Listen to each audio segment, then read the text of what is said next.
Hey guys, I'm not sure how long my light will last. Here I am complaining about my light again. But as long as we do have the light, we'll have this lovely Super 8mm film burn behind me.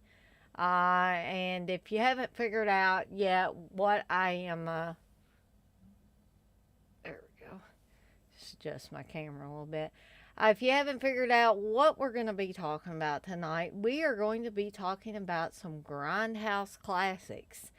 And I tried to pick ones that either I haven't talked about at all or I haven't talked about in a while. Because, you get tired of hearing somebody talk about the same damn movies all the time and talk about the same stuff in relation to them. So this is why I have the grainy, gritty Super 8mm film burn stock video behind me, and I'm glad to see Texas is in here. Abd Rahim was in here earlier, putting something that I couldn't read. Who knows? It was probably some kind of sexual thing or something. So I just went on and put him in timeout or her or whatever the case may be. I just assume it's a guy. Um, so, um, I know Texas is here. I think there was, well, it shows me that there are like 3 concurrent viewers right now. So hopefully, once I get started with the movies, there he was probably going jihad, maybe so. I don't know, but I just, I know it happens to everybody that does it.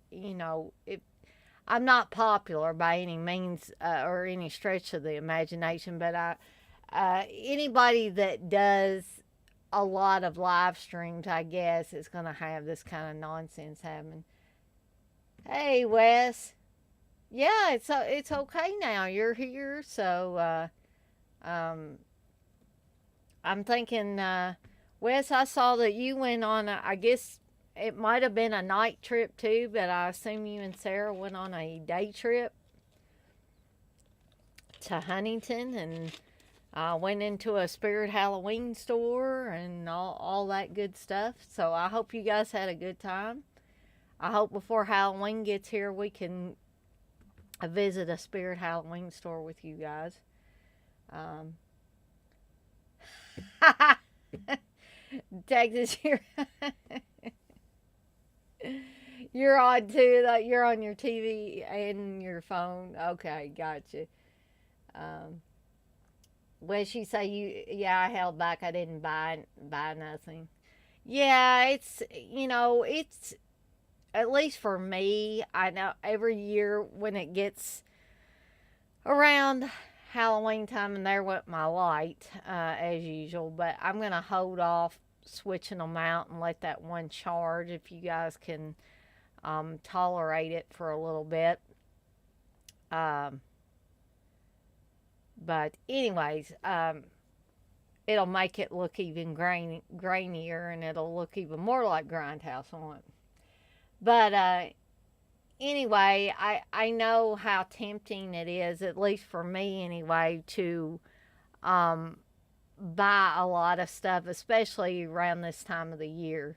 I got a curl in my hair there. Maybe I'll just put it back a little bit. It's kind of kinked up a little bit, but I've had it in a ponytail most of the day. But anyway, y'all don't care about my hair. But anyway, yeah, I bet it's pretty expensive too, right, Wes? The life-size killer clown. I mean, Steve is kind of, I don't want to say forbid me, but I got at one time I got a bunch of, or at least 2 large animatronic items one year for Halloween delivered. I didn't pick them up at the Spirit Halloween store, but he's kind of banned me, I guess, from buying any kind of large animatronic items like that. So there's a coupon. So it may. Oh, if there's a coupon, not it won't be that bad. Yeah. I would assume if they haven't started sending some out, they probably will. I'd be very surprised if we didn't get a coupon or something from them, or at least an email with a coupon. But hey, Red, but I suspect I won't be buying anything that large. I think the last kind of large thing that I bought at Spirit Halloween store, we were actually with Wes, and I got the Chucky doll, not the super expensive one, but the one that Spirit Halloween had for like, what was it, $80 or something like that. Um, oh, Red retracted his message. Okay, you don't have to retract your message, Red. Uh, so anyway, again, oh, Wes, you say there's a large Sam doll. It's pretty sweet. It's like the size of that Chucky doll. It was $100. I think the Sam doll would be pretty cool. I mean, is it just stationary, Wes? Is it or does it move or anything? You say Sarah wanted it kinda, but we may get it on the next trip. Yeah, cause doesn't Sarah like? Didn't she actually like Trick or Treat? And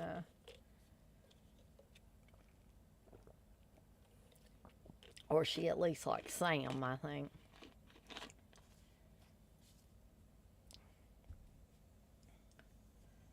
Oh, okay, so you're not sure it was boxed.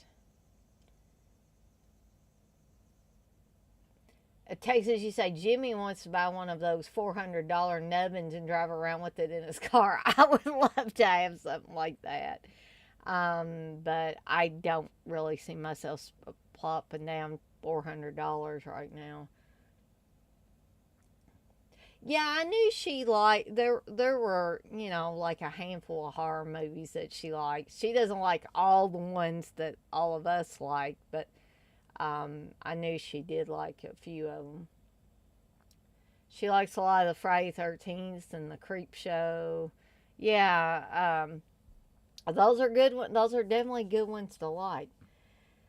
Uh, so I wanted to say that I hope those of you that were, oh, and Halloween, yes, of course. Um, I hope those of you that were in here last night enjoyed the Haunted Ween commentary. Um, or, I mean, watch along, rather. It's kind of like a commentary, but watch along. Um, I think Darren was probably interested in purchasing a copy of Haunted Ween. Unfortunately, um, I believe it was like 2 years ago. Doug Robertson sadly passed away, and he was the director of the film. And so he kind of did like Buddy Cooper with a lot of the mutilator stuff. Doug Robertson kind of kept the flames burning for and kept the light on for Haunted Ween for many years. And the site is no longer, hauntedween.com is no longer. And I figured it was taken down probably after Doug Robertson passed away, or I believe he might have passed away from cancer, because you can find his obituary online. He had actually moved back to the Bowling Green area, and he was a pharmaceutical rep. So he was no longer making movies. Um, and so you can find his obituary online. And one of the things it says you can give money to is the American Cancer Society. So that just I don't know for sure that he died of cancer, but that just gives me a pretty good indication that maybe he did. If he was, if he had hospice or anything like that, and, sometimes when people have cancer, they know, I hate to say this, but they know when their time's about up. And so it's possible that the site could have gotten taken down shortly before he passed away instead of, his family doing it after he had passed away. So sadly, that site's no longer up, and I'm assuming that's probably where Wes got his 20th anniversary copy. I could be wrong; he could have got it somewhere else, but that's where I got mine, and mine came directly from Doug Robertson, and had a Bowling Green address on there. So, um, with that site being no longer, I would assume his family is not interested in selling any, or they may not even have any copies of the movie left, um, to sell to people. And I think not long before Doug Robertson passed away, they had some limited edition like VHSs that they sold. Um, and I did not know this. I should have asked Doug Robertson when I bought the DVD from him if he would have signed it for me, because I think if you had asked, he would have signed your copy before he sent it out. If you purchased a copy. So anyway, they had T-shirts and other things that were made up. But like I said, the Facebook page is still up for Haunted Wing, but the actual website where you bought things is not active. So Darren's probably going to have a pretty tough time finding that unless he wants to watch both the movie and the documentary on YouTube, which the documentary, again, is really, really good. I enjoyed it. The DVD also has commentary with Doug Robertson and producer and screenwriter, and I believe cinematographer Corey Lash. So you can look for all of that stuff. I think Steve also, before I got the DVD, Steve actually downloaded Haunted Ween with the commentary and with the documentary, so you may be able to find it that way.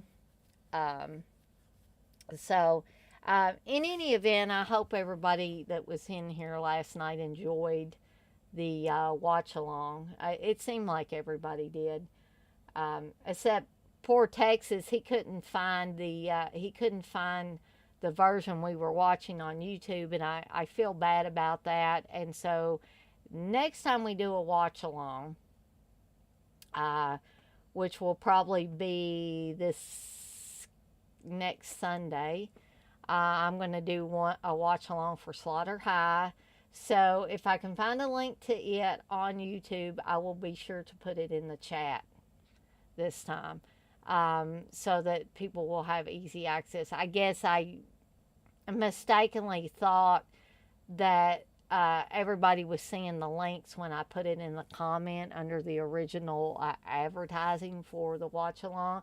But I don't think that's the case, and I don't think that's just Texas that had trouble finding it. I mean, Dirk was asking me which version I was watching, and I think Darren may have verified and all that. So evidently my linkage is not working, or people are not able to see it for whatever reason. So, anyways, and as I said last night before we did the watch along, I am going to attempt to watch all of the Faces of the Death films, programs, whatever you call them, and also to go back and watch all the Traces of Death. You're sure Gia didn't mind it either? Probably didn't. But so if I can, I'm probably going to have better luck finding the faces of death than the traces of death. The traces of death are a little bit harder to find. I did find the first traces of death of all places on the Internet Archive. So I'm going to see if I can sit through it without having to turn it off, and watch it, from the beginning to the end. But I'm probably going to start with Faces of Death, which is actually more well known, I think, if you can call these kind of things well known. But I'm going to try to watch as many of the Faces of Death films, programs, whatever you want to call them, as I can, and kind of give you. I'm not going to spend loads of time on these two particular things, but I'm going to try to give you a quick and dirty rundown on each one of them. If anybody cares to watch those live streams and doesn't think I'm a sicko for wanting to do this. I'm just always trying to keep, different kinds of content. I don't want to repeat myself too much, because that's not gonna keep people interested. And right now they're interested. I got a very nice comment from a guy who I think just subscribed not very long ago, and he said that he liked horror movies, but he wasn't a huge fan of horror movies, but he enjoyed my live streams. So, that made me feel good in a way. And so I want to keep putting out content for those people and for you guys that are in here right now. So I'm not so sure if this guy watches the live streams when I'm doing them, or he has to watch them later. Let's see. I don't think Garrett's in here tonight, but I know the other night when he was in here, he asked if anybody was going to go see Dawn of the Dead in 3D. Actually, I located a Regal Cinema in New Albany, which is not very far from Louisville, and so I think I've got Steve talked into us going to watch it.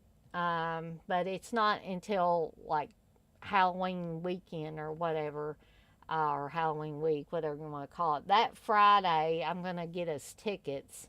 I think they're like $13.95 a piece or something like that, which isn't too bad. But I'm going to go ahead and get them when I get paid on Friday. So, Steve probably thinks I'm crazy. He's probably thinking, dang, now those ain't going to sell out. But I'm kind of afraid that they will. So I want to go ahead and get us tickets to, I think it's like a 7:15 showing. And that way we'll be able to, get off from work and, have time to get ready and go and see Dawn of the Dead in 3D. So after I see that, I'll be able to comment on it. And, if some of you others are able to get to a Regal Cinema and see it, maybe we can compare notes or whatever.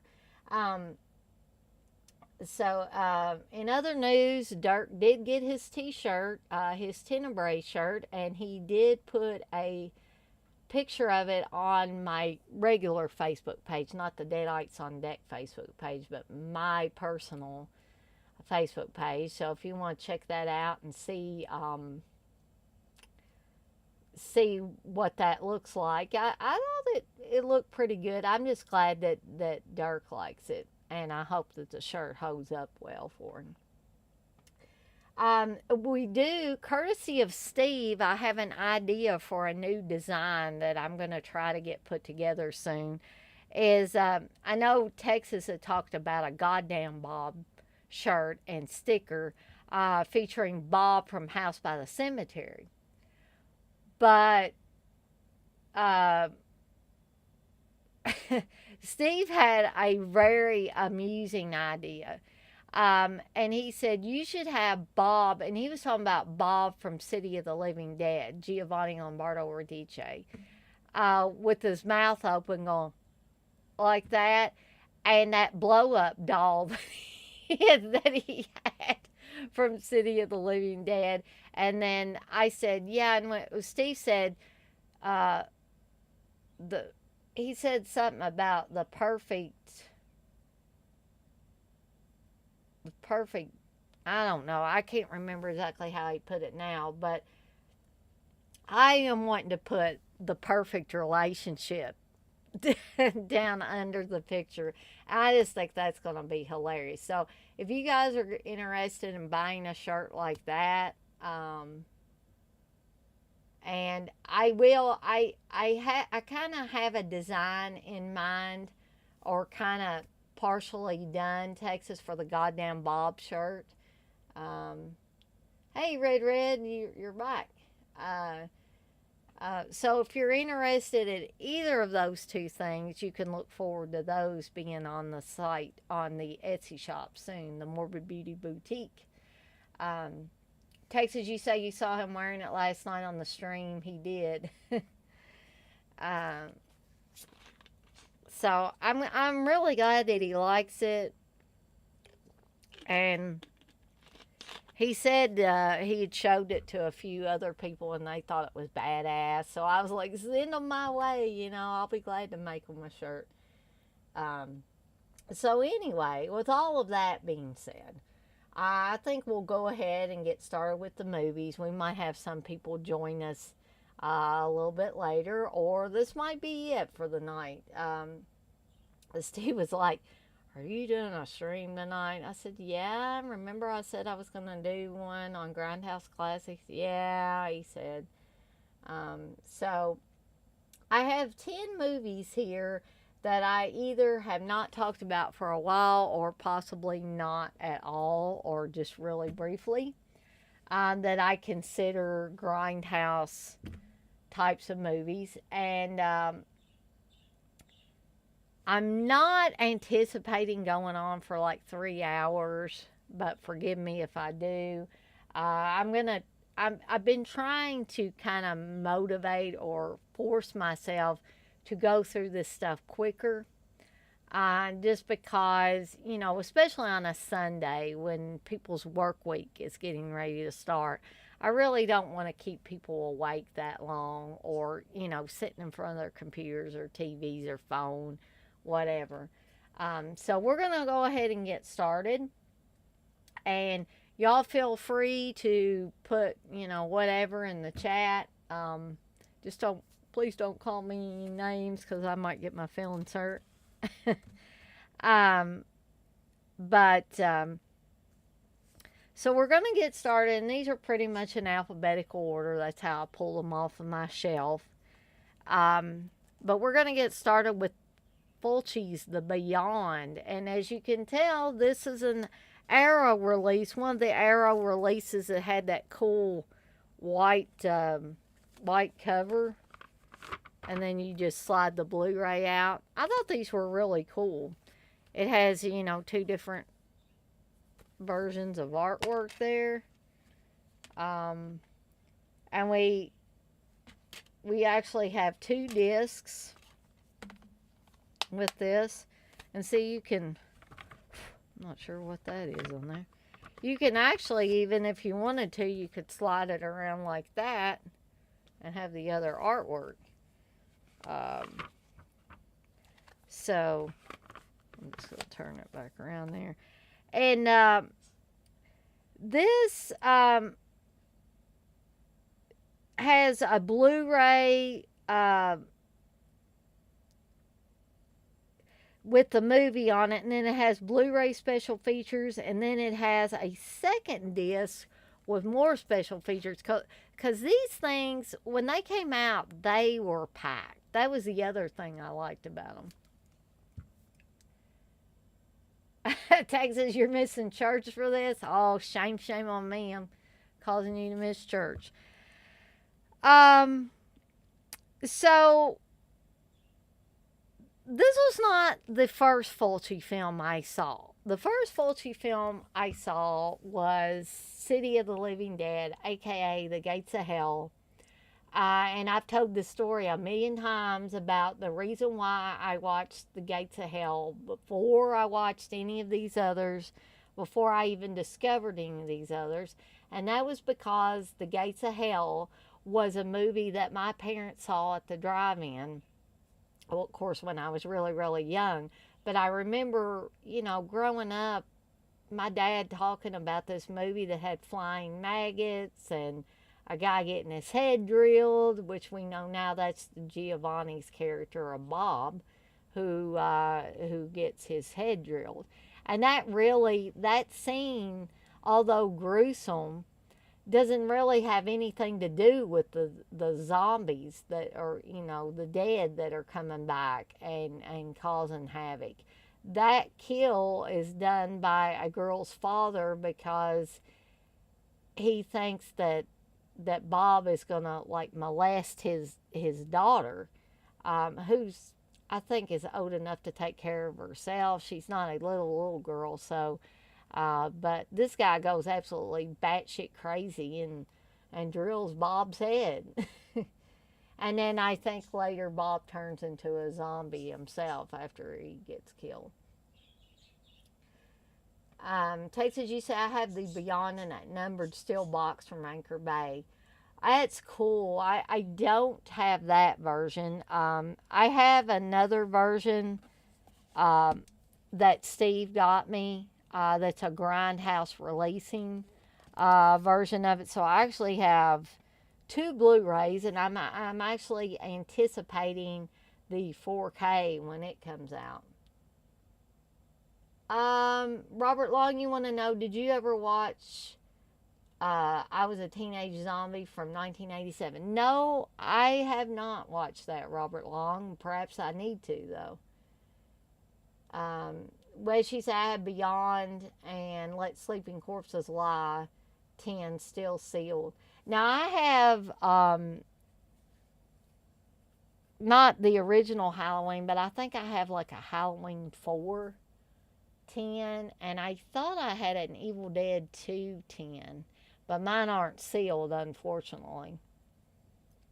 So, a little bit about the Beyond. I'm sure all of you, or most of you, if not all of you, have seen the Beyond. But this is a Fulci classic that I watched later because once I watched the Gates of Hell, I was enamored of Fulci. I wanted to watch everything this guy did, or at least at the time, everything horror related that this guy did. So, the first time I watched The Beyond, it was not under the Beyond title. It was under Seven Doors of Death, and it was.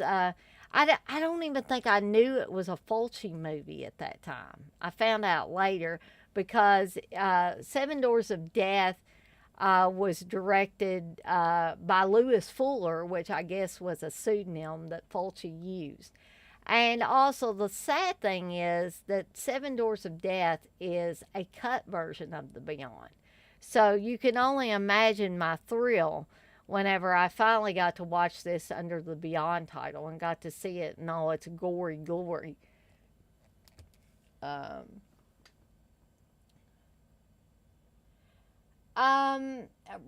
Long, I think I did watch the movie The Unseen. You say it got the guy from Fall Guy in it, and the movie gave you nightmares. Like I said, I think I've seen The Unseen, but it's been a while. But I don't remember it being too bad of a movie. By any chance, is that the one, Robert Long, that has Barbara Bach in it?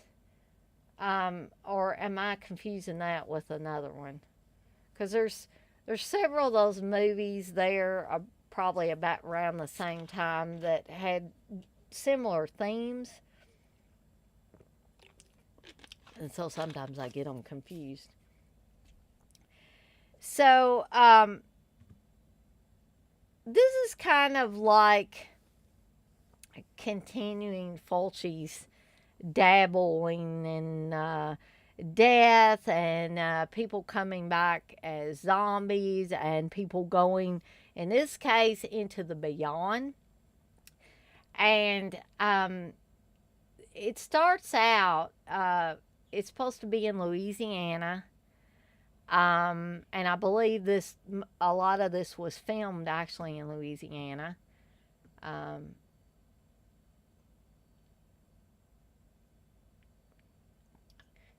you say that's awesome. That guy, uh, oh yeah, he played in Animal House. Yeah, uh, Stephen First, was that his name?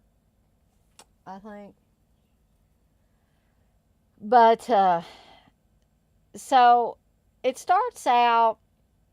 There's this painter they call Spike. I think is how it's pronounced in the movie. Um, and he's in this hotel and he's a painter, but evidently the townsfolk think he's a warlock. And so they torture him and kill him and seal him up behind a wall in this hotel. So I think pretty much what the whole plot base of this movie is Spike and him, you know, connecting with the living with disastrous results. And when essentially when people go into the beyond, they don't really come back. And so I I consider the beyond kind of like, it's not really hell, but it's kind of a nether region, you know, between the living and the dead, but you can't escape from it. And evidently, when you go there, you go blind. So you spend the rest of your time there, I guess possibly forever, just kind of feeling your way in the darkness. And there's all these bodies there and stuff. So in a way, it kind of is like a hell, but it is not described as hell, and it's so bizarre the way it is revealed, and the little snippets of it that we see throughout the film. Um,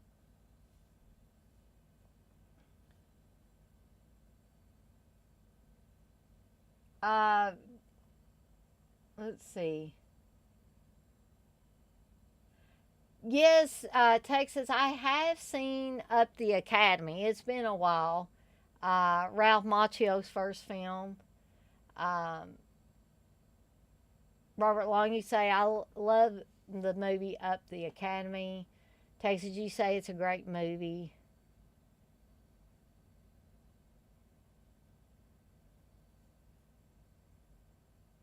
Um, but I did forget that Robert Downey Jr. was in it. You know what else Robert Downey Jr. was in was that movie Back to School with Keith Gordon and Rodney Dangerfield. I love that movie as well.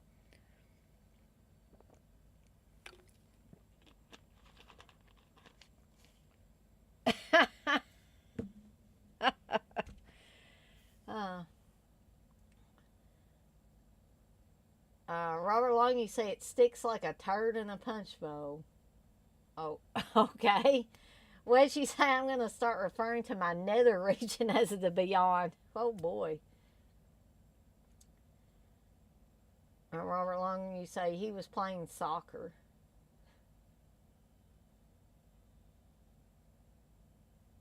You like the way Rodney Dangerfield talked? I did too. I liked Rodney Dangerfield.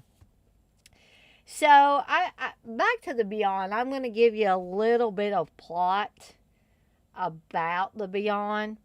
Um, so if your new business venture is sited on the cursed gateway to the hell dimension of the Beyond, and they actually call it a hell dimension, then maybe it's time to move elsewhere. But Liza played by Catriona McCall, who was also in The Gates of Hell and House by the Cemetery, is determined to make her New Orleans hotel work until strange things start happening.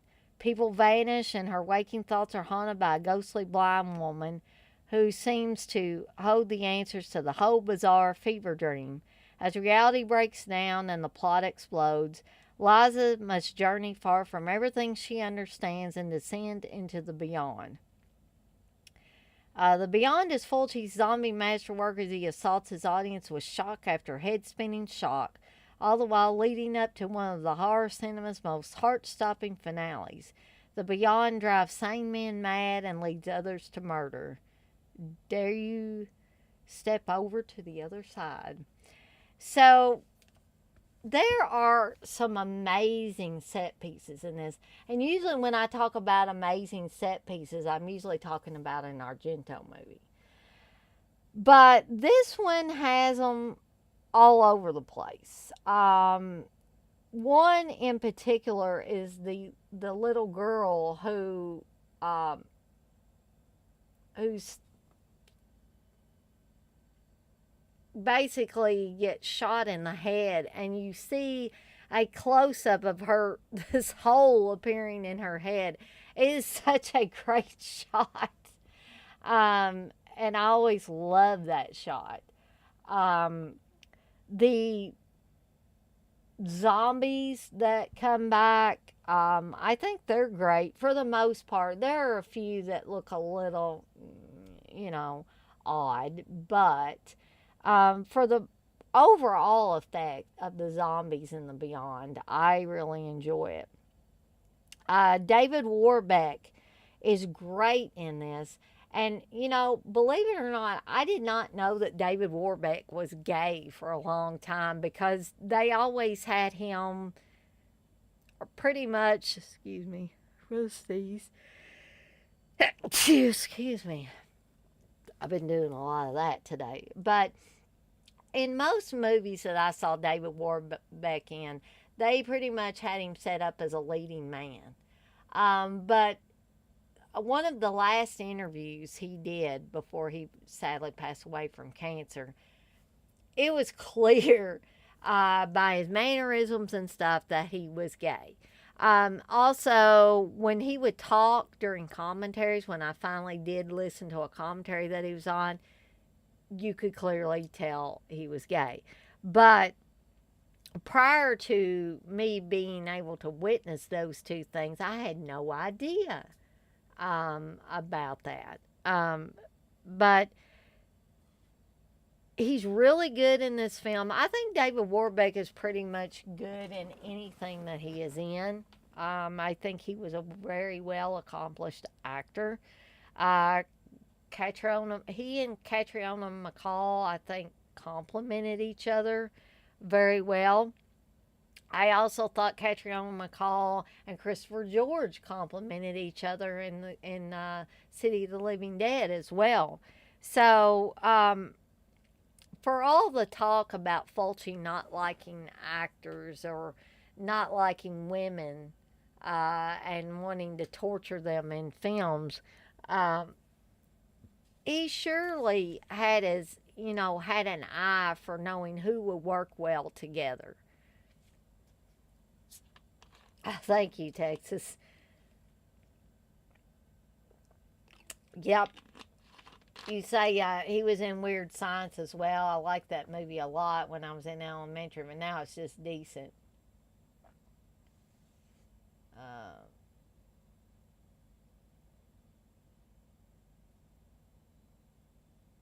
Yeah, I believe that is an 86 movie.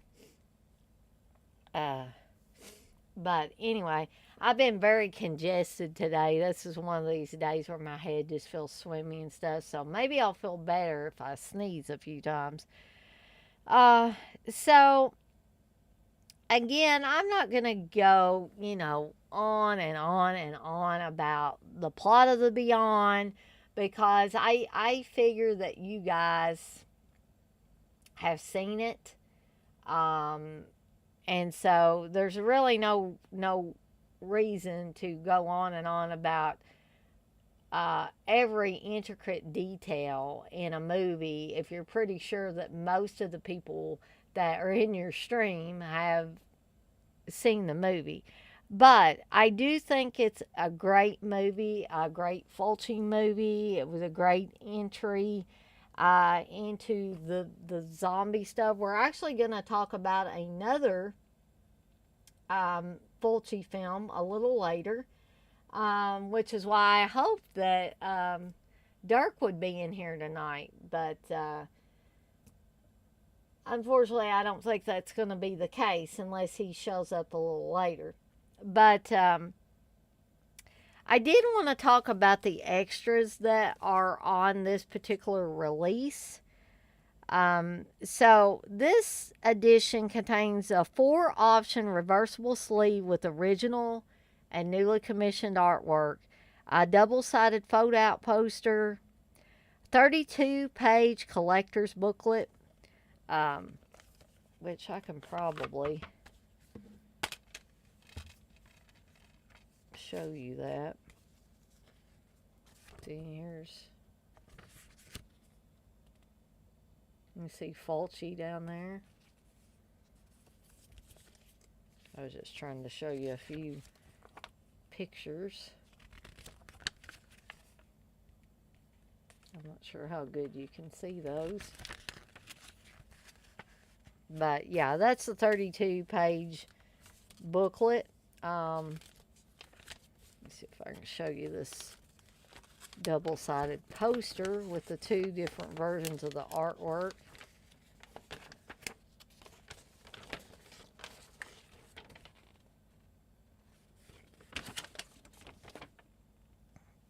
Which is pretty cool. I don't know how accessible these versions are now. I got these when they, pretty much when they came out. And I was trying to remember, and I apologize, Wes, if you're still in here. If this was one that you got for me, I do apologize if I've forgotten who or where I got these. But for some reason, I was thinking I did not purchase this one. I was thinking that possibly it was given to me as a gift. And I was thinking Wes gave me at least one of these. And so it may have very well been this one. But let me go on about some more. Sorry I'm drinking so much Mountain Dew. I'm trying to keep my throat lubricated so it doesn't start going in and out, my voice going in and out. But the 32-page collector's booklet has an introduction to the film by Eli Roth, Beyond Bombast, and an interview with Al Cliver by author and critic Calum Waddle, as well as reprints of original lobby cards, stills, and behind-the-scenes photographs from the collection of star David Warbeck. The Blu-ray contains a brand new HD restoration of the film presented completely uncut, and there's English 5.1 DTS HD master audio and original English and Italian mono audio options.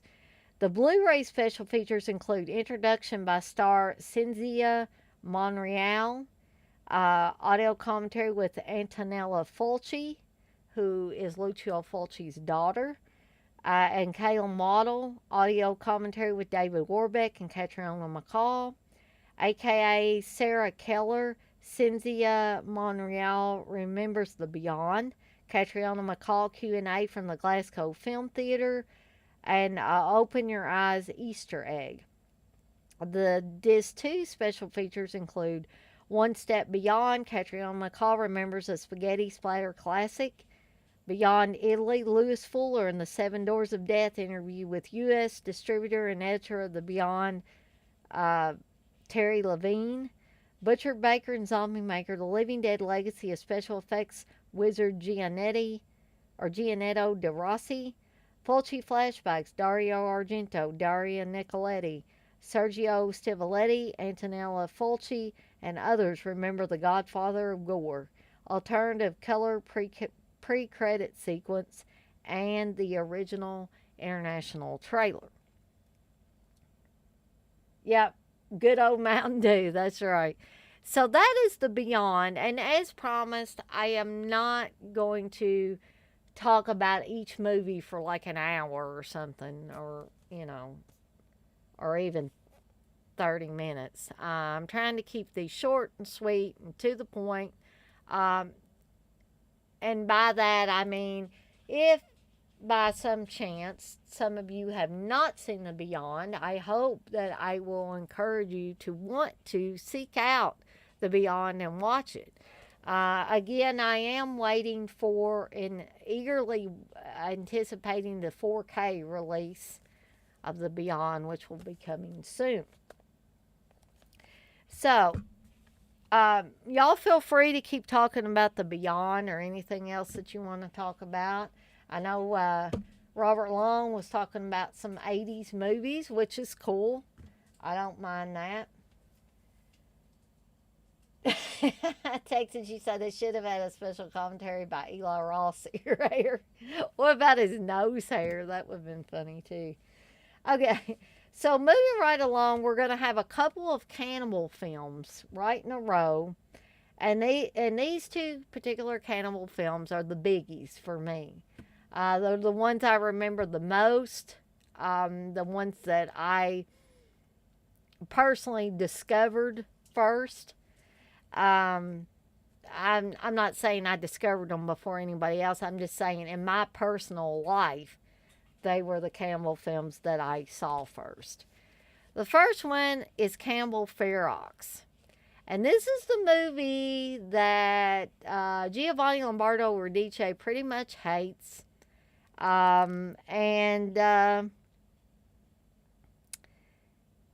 He does not like the director at all of this movie.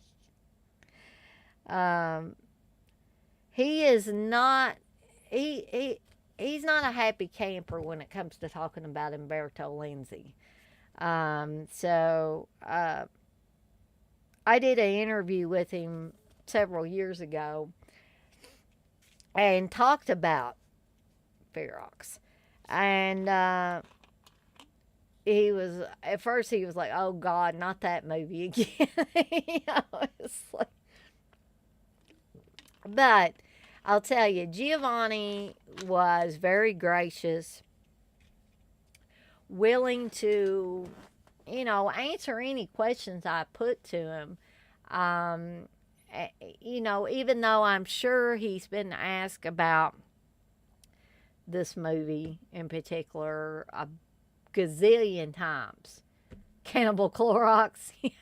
That's all right. This was one of those movies that I first discovered back in my video rental days. And it was a big box VHS with the title Make Them Die Slowly. Now, I don't know how many of you saw it under that title. And at this point in time, I cannot recall if that version was cut. It doesn't, from my recollection and my memory, it didn't appear to be because, I remembered things like, Giovanni's character getting his dick cut off and all of that, and his head sliced off on the top, and the chick being hung by her boobs, and any number of torturous looking set pieces. Now I will mention it with this one, and I will also mention it with the next one. I've said this before, but I'll bring it up again. I in no way support animal cruelty and animal death for just basically no reason. That's shitty.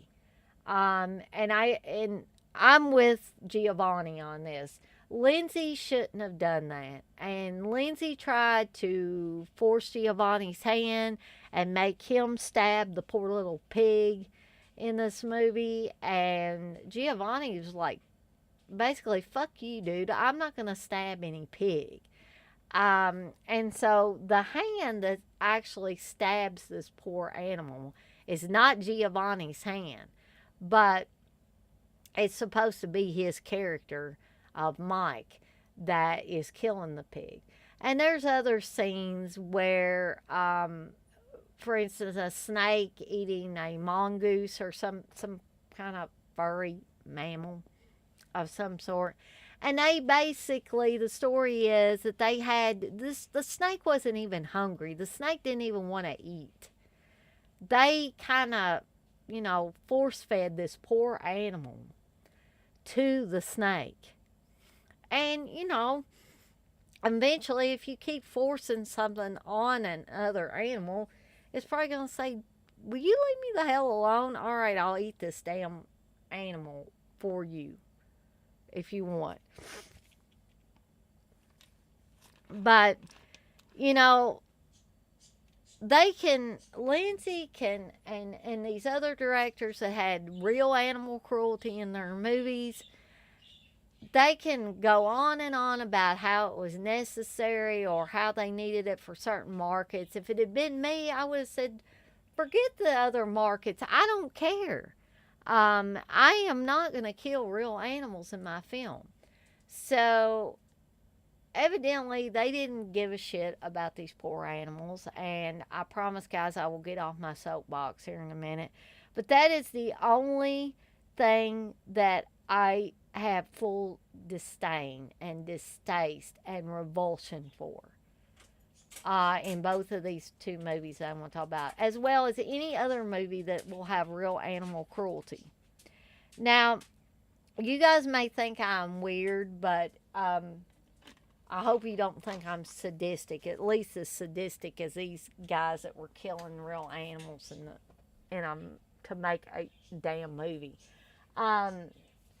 But I have this thing where I have to watch a film fully uncut the first time around.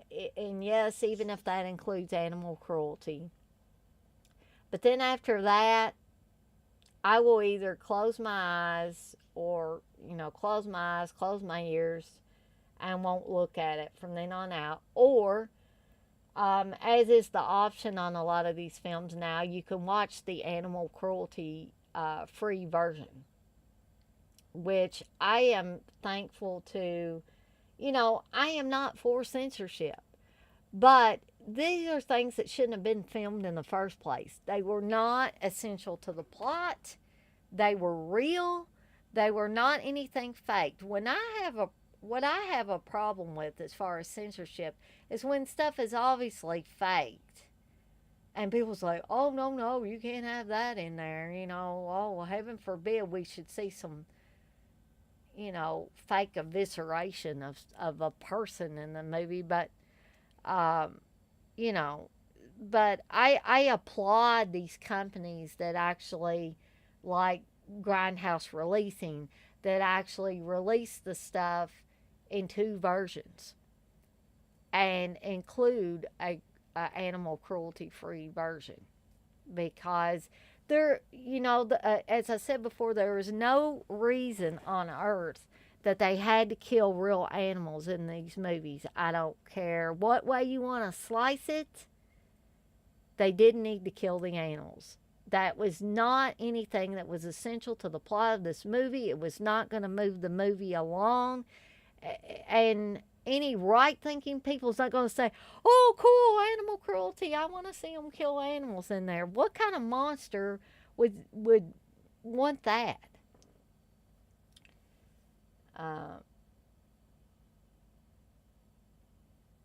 Robert Long, you say that's an awful way to die. Well, yeah, I would. Thankfully, I wouldn't know about that firsthand, but yeah, I would think so.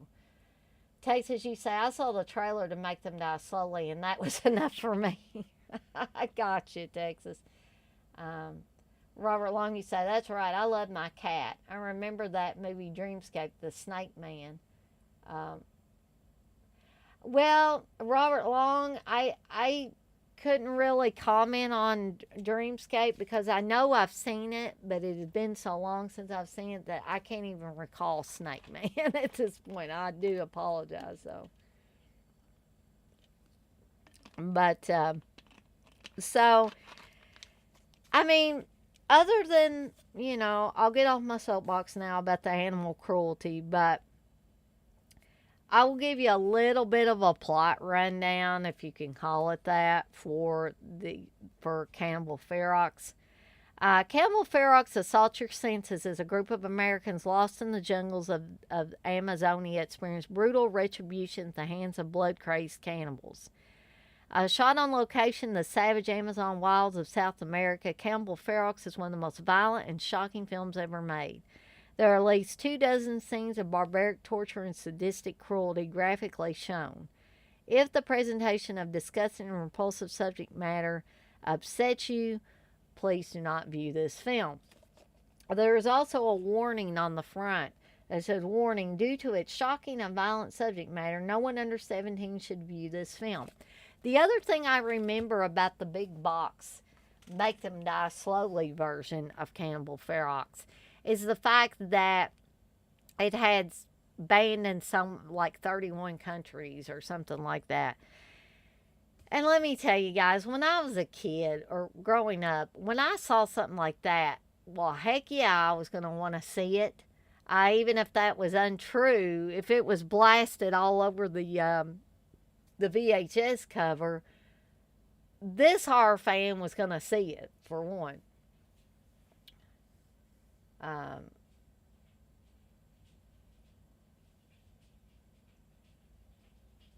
Robert Long, you say it's got that old man from that TV show. That old man from Green Acres is in it. I think Armie Hammer is creepy. Okay, Robert Long, I'm kind of losing you, buddy, there. Okay. But I'm trying to keep up, but I don't know. I don't know who Armie Hammer is. And I maybe know the old man from Green Acres, but are you still talking about Dreamscape, or have you moved on to something else?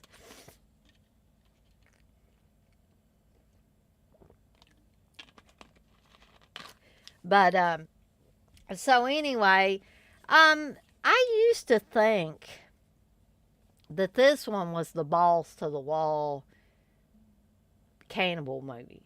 And I did for a long time. Eddie Albert, okay. Thank you, Texas, for clearing that up for me.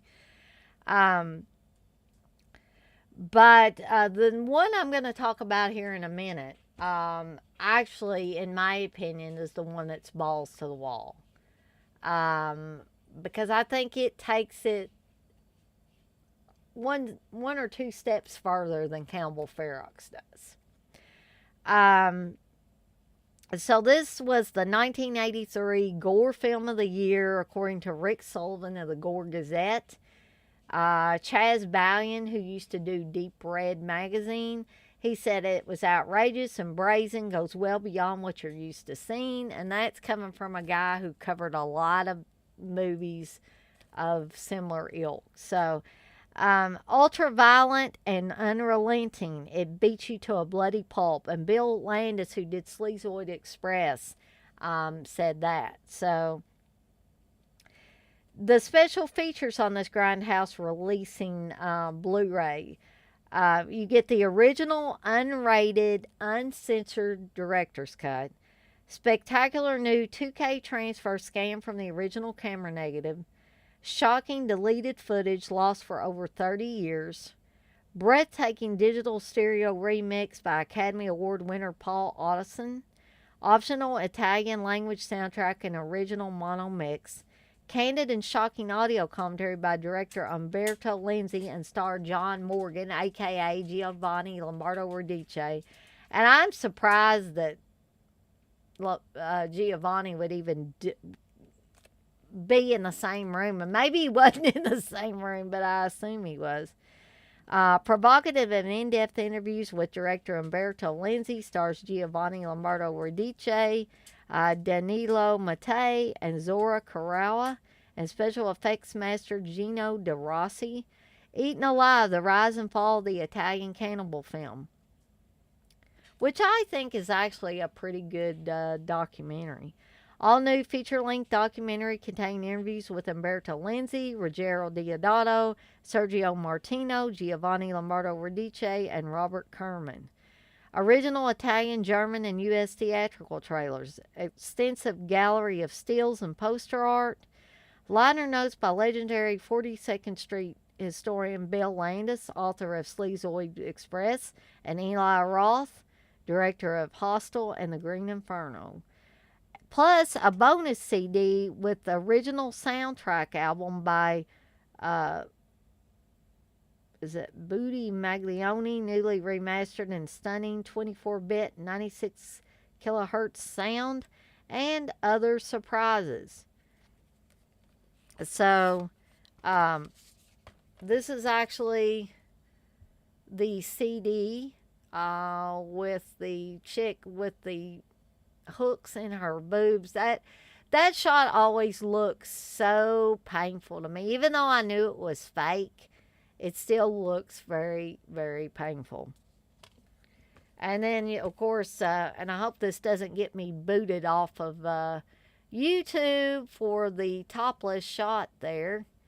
But that is, regardless of anything else you might say, that is pretty cool artwork. And you can see Giovanni's character back there, a Mike tied to the tree, and you can see the cannibals around them. And another guy, well, that looks like Mike again there, actually coming out of a hole in the ground.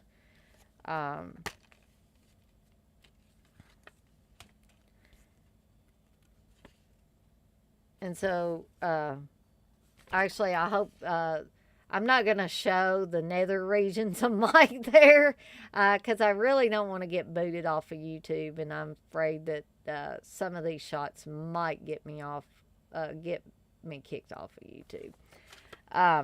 But, so you have this little essay or whatever written by Eli Roth. There's another shot of the chick with the hooks through her boobs.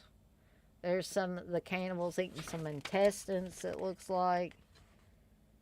You can see some other shots from the movie and kind of behind the scenes and stuff.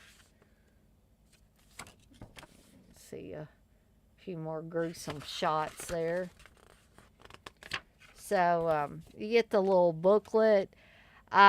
You also get an Umberto Lenzi filmography here on the inside. I don't usually see that on releases, but in this case, yep, there's that band in 31 countries there. You probably can't see that very good, but that's actually what I saw on the front of the big box, Make Them Die Slowly, titled Cannibal Ferox. And as I said before, you do get a music CD with this as well. So I think that I may have ordered this one.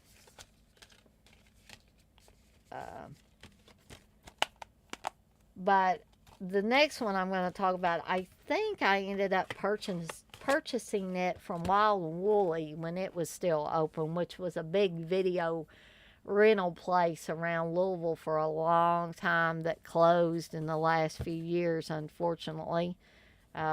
Steve and I purchased some of their stock. That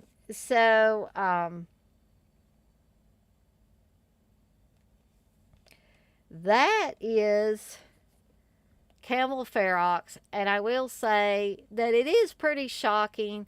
And I would recommend it, especially if you're into the cannibal films. It's gritty, it's dirty, it's in your face. But if you are sensitive, like I am, to scenes of real animal cruelty, I would suggest, I don't know, this one didn't list that it had a cruelty-free version. So what I would suggest is, if you're going to watch this and you're sensitive to animals, to not watch any of those scenes like the pig stabbing scene, and the snake consuming the mammal.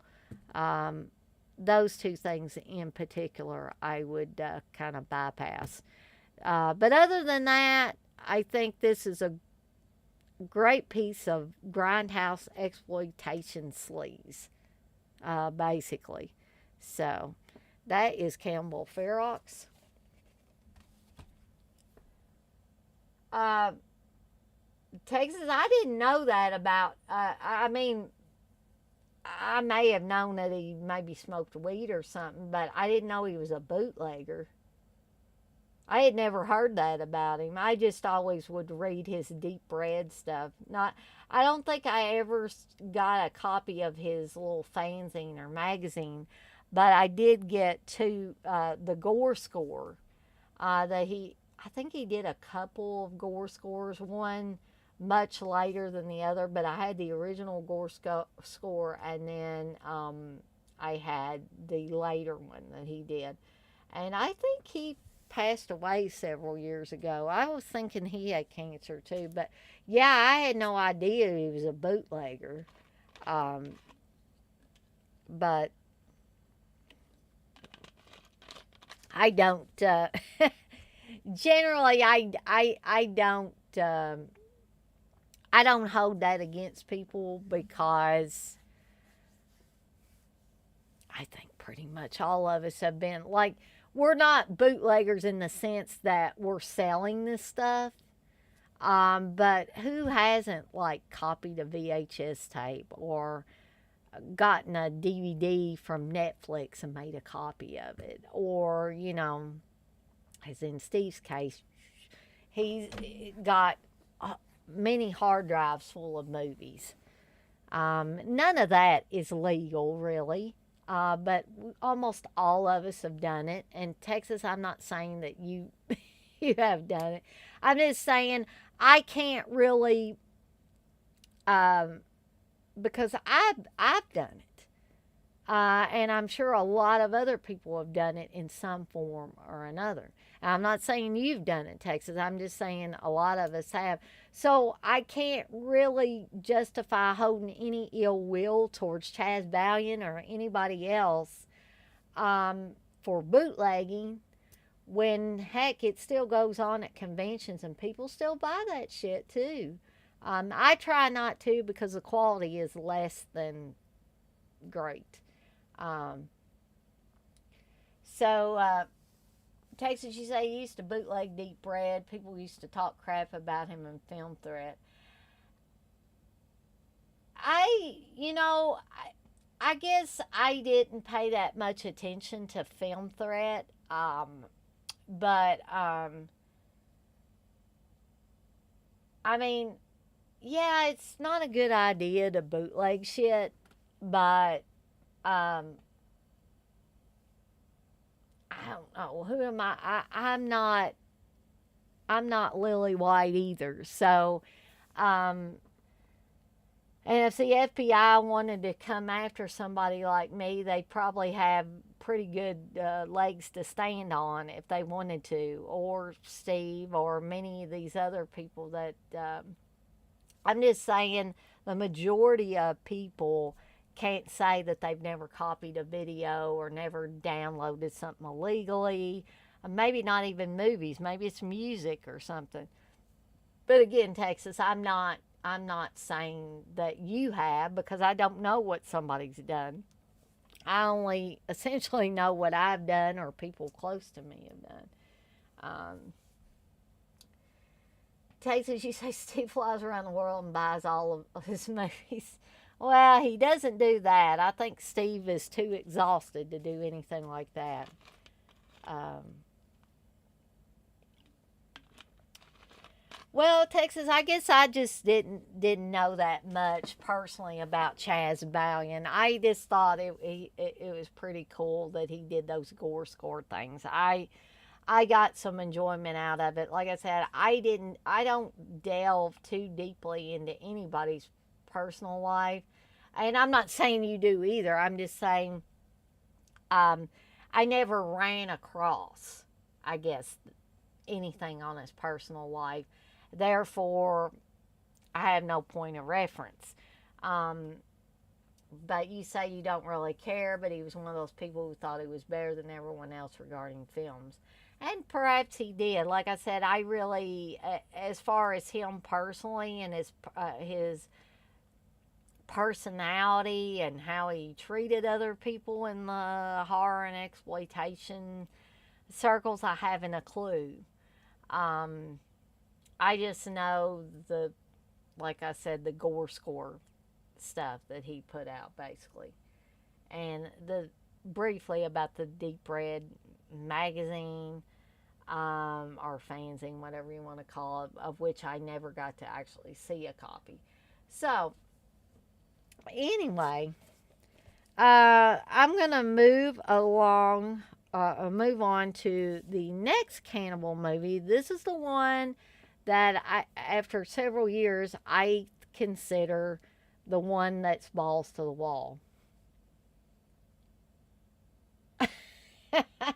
And that's okay, Texas. You said no worries. I was just pointing out, regardless of the cool stuff he did, he was a dick. LOL. Well, there are a lot of people out there like that, unfortunately. But then, on the other hand, there's a lot of great people too. So we kind of just have to pick and choose, don't we? Um, Speaking of Chaz Balian, there is a quote from him on the back of Cannibal Holocaust. As brutal, uncompromising, and apocalyptic as they come, this is the ultimate cannibal film. Eli Roth said, the most shocking, disturbing, and amazing horror film I've ever seen. And Tim Lucas of Video Watchdog said, the Citizen Kane of cannibal films. So there's some really high praise from Tim Lucas. And I believe Tim Lucas, speaking of him, was, I'm not saying I hobnob with the upper crust of these horror and exploitation guys, but when we went to see Goblin minus Simonetti in Cincinnati in like what 2013, I think. I think Tim Lucas was in the audience. He was like either behind or right in front of us, watching that concert. That was one of the coolest things. Not not necessarily because Tim Lucas was there, just the experience of seeing Goblin, the original, pretty much the original Goblin band play. Like I said, minus Simonetti. And then a few years after that, we saw Simonetti with his version of Goblin, which was also cool. But I don't know, there was really something unique about the experience of seeing many of the original Goblin members in that ballroom in Cincinnati, and I will never forget that experience. As probably will not many of those people that were there, and I am sad that more people couldn't have seen them play. And I'm sad that probably only, out of the many fans that Simonetti has, that only a small handful of people, compared to how many fans he probably has, actually got to see him play that night. And so I know I've talked about that experience before, but those were two really great experiences for me that I won't forget. But anyway, back to Cannibal Holocaust. Cannibal Holocaust is listed as the most controversial movie ever made. And let me tell you, it does have animal cruelty in it. Again, I'm not going to support animal cruelty in any way, shape, or form. I watched this movie all the way through with everything in it. And I can happily say I don't need that in my life. And so I'm happy to watch this without the animal cruelty. It takes nothing away from the movie by having that gone. This was not directed by Lindsay. This one was directed by Ruggero Deodato, who I don't believe Giovanni hates like he hates Lindsay, but Giovanni was not in Cannibal Holocaust. He probably had his fill with Cannibal Ferox and said, I'm not being in any more of these. Because I think he basically thought they were pieces of shit. And so the thing about this movie that makes this movie so reprehensible in its plot is the fact that I was so disgusted with the not the real actors and actresses, but the characters that they played in this movie. I had not seen so many evil people in one damn film at this point in time that I watched Cannibal Holocaust. And I think I was expecting more of Campbell Ferox. But like I said, this plot line took me into places that I didn't think I was going to be able to dig myself out of. And I think even the actors in this movie, I think they pretty much have, tried to push this movie out of their memory. I don't think they're proud of this movie. Um, I, I think they were really embarrassed to talk about it for a long time. I think basically, Carl York was probably the main one that talked about it, and I'm not even sure that's his real name. So this was, in my opinion, this was a found footage movie before we even knew what found footage movies were, before people were designating movies as found footage. This was long before the Blair Witch. It was long before the things, obviously, that came after Blair Witch. And if you don't think this is a found footage movie, then you ain't watched it. Because what happens is these filmmakers disappear in the Amazon jungles. And this professor, played by Robert Kerman, is going to go out in the jungles to try to retrieve the footage that was filmed and try to figure out what happened to these filmmakers. And he's working with a group of people that actually at first are interested in putting this footage out for public consumption, pretty much. And they're excited about it. But you can literally see the looks on their faces and their attitudes change once Robert Kerman's character brings back the footage. And they really get deep into it. And they realize what actually happened. And what happened was this. These guys went out into the jungle. And they set up shots. And really burned these little villages down. They tortured these native people. And so, from my viewpoint, it might not be from everybody's viewpoint, that the characters in this film got exactly what they deserved, because they did some horrendous things to these people. And if they had just left these people alone and not tortured them, including the shot there of them putting a pole up through this girl's ass and out her mouth.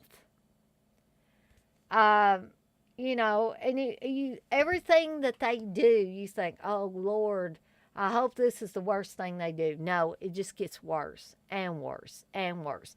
And they're not good people by any stretch of the imagination. They're horrible people. The chick, the woman in here, played by Francesca Ciardi,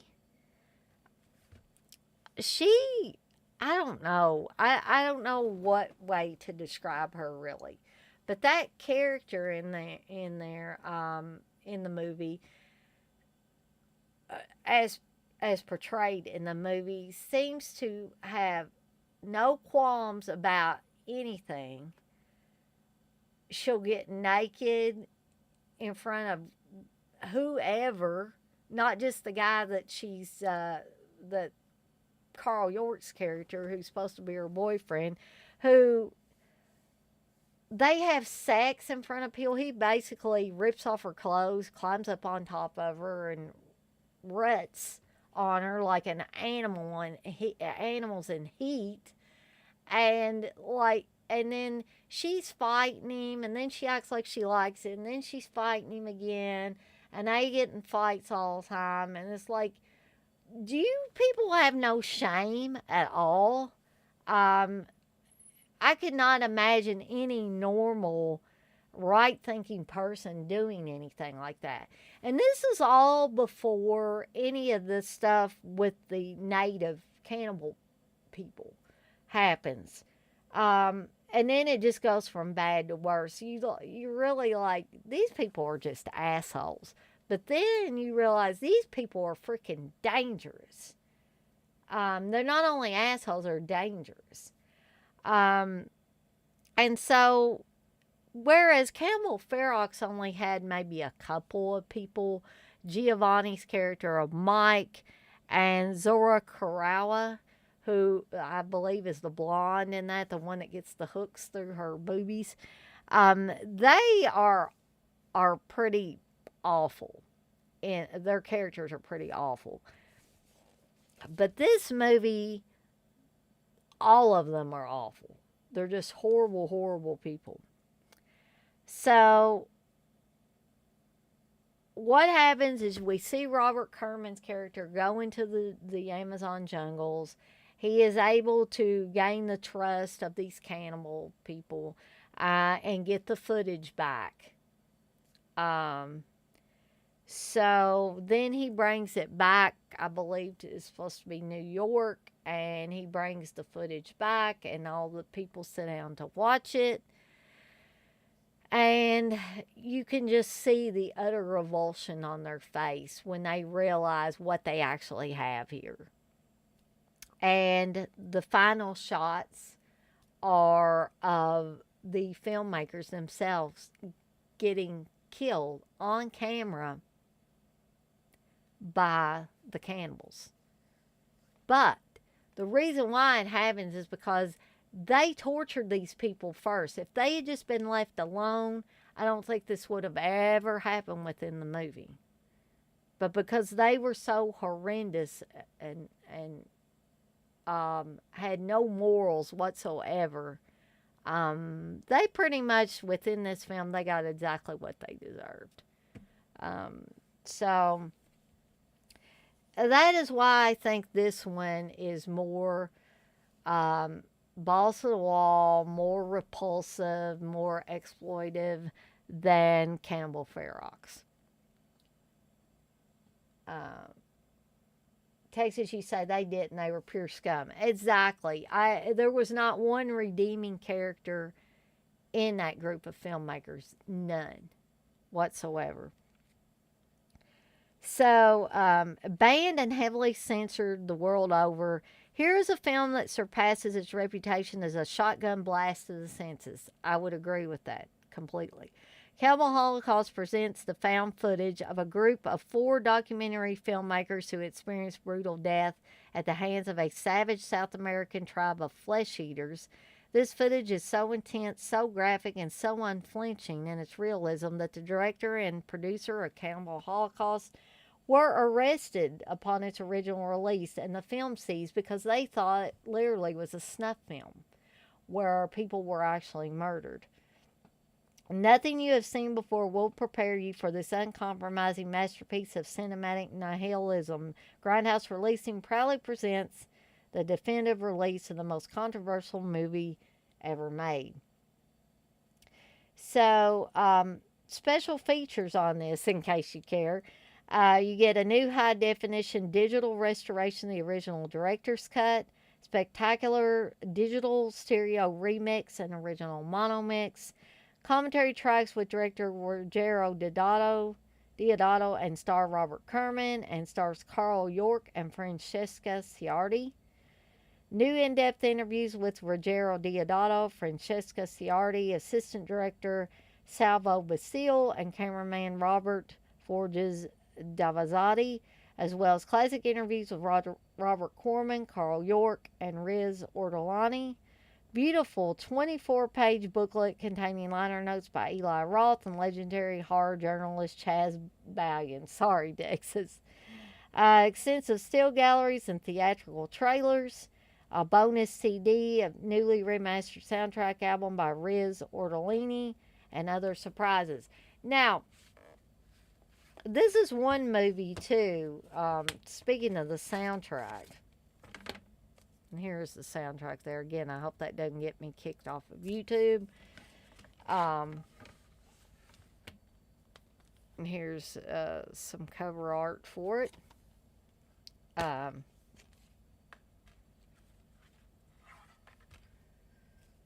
And here is the booklet.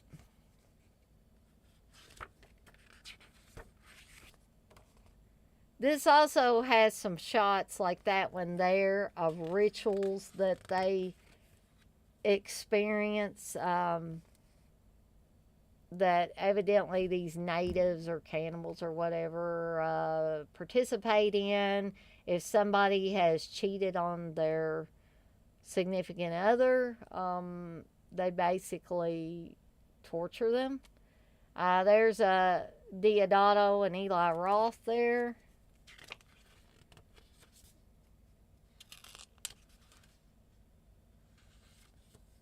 And there's a spider on the chick there. You can see some more artwork.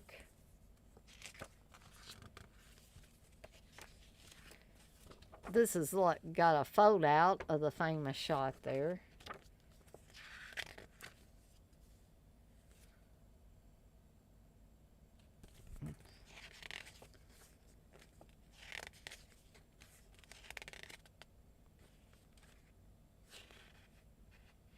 There's the, you can see the sex shot there, or a little bit of it.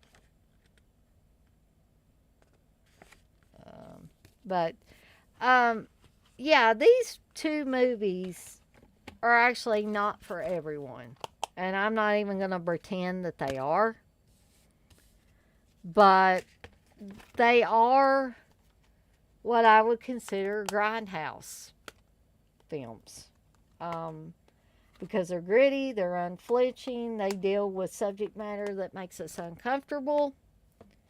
And I think a lot of that material is hallmarks of a, now I can't get this closed, hallmarks of a Grindhouse movie through and through.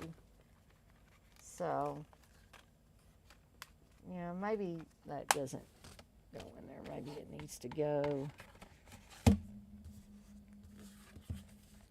Now, this one was one that I saw many years later. I don't believe this one was in my video rental days by any stretch of the imagination. But Campbell Ferox was. Texas, you say they should have had a character named Richard Pumpernickel. Yeah, maybe.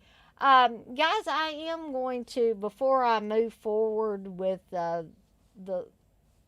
next few of these, I am going to try to change the light out because I'm tired of dealing with the extra fuzziness.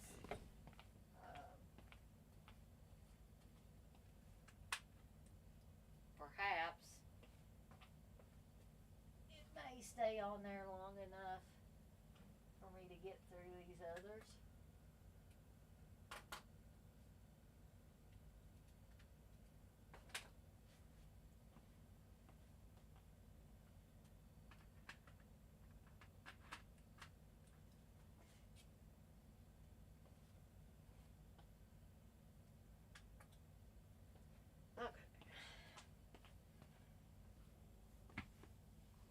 And depending on how long it takes me to get through the rest of these, I may have to get me something to eat. Because, like I said, I have not been feeling the best. This is the whole last week was just shitty. Excuse me, as far as health and everything. So, I'm going to move right along to another film that might be very hard for people to watch, but is one that I consider part of that rape, revenge, Grindhouse group of movies. And that is Wes Craven's Last House on the Left. I would imagine a lot of you have seen this. This is the Arrow release that came out not very long ago. It does have a really, it has a, let me show you this poster. It has the original artwork for this movie. It's kind of big, so it's hard for me to show you all of it, but pretty cool. And then, of course, you also have this booklet that has a lot of full color pictures in it. See that? There's David Hess there.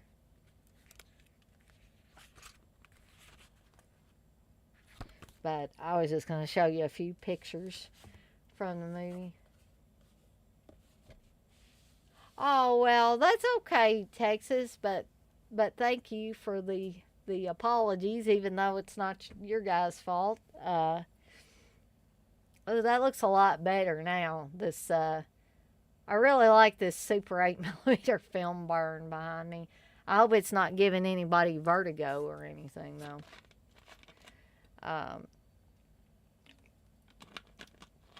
So, Last House on the Left was one that I remember my parents renting. I don't remember them specifically telling me that I couldn't watch it. I think at that point they probably had already watched I Spit on Your Grave, so it was kind of an unspoken thing at the time that I not watched Last House on the Left until I got a little older. There, of course, is the Blu-ray there.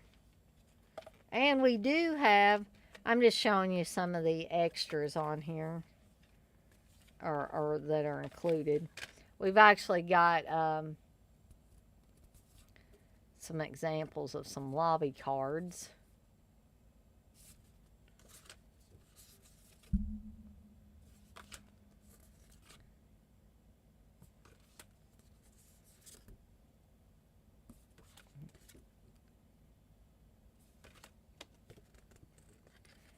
Okay, so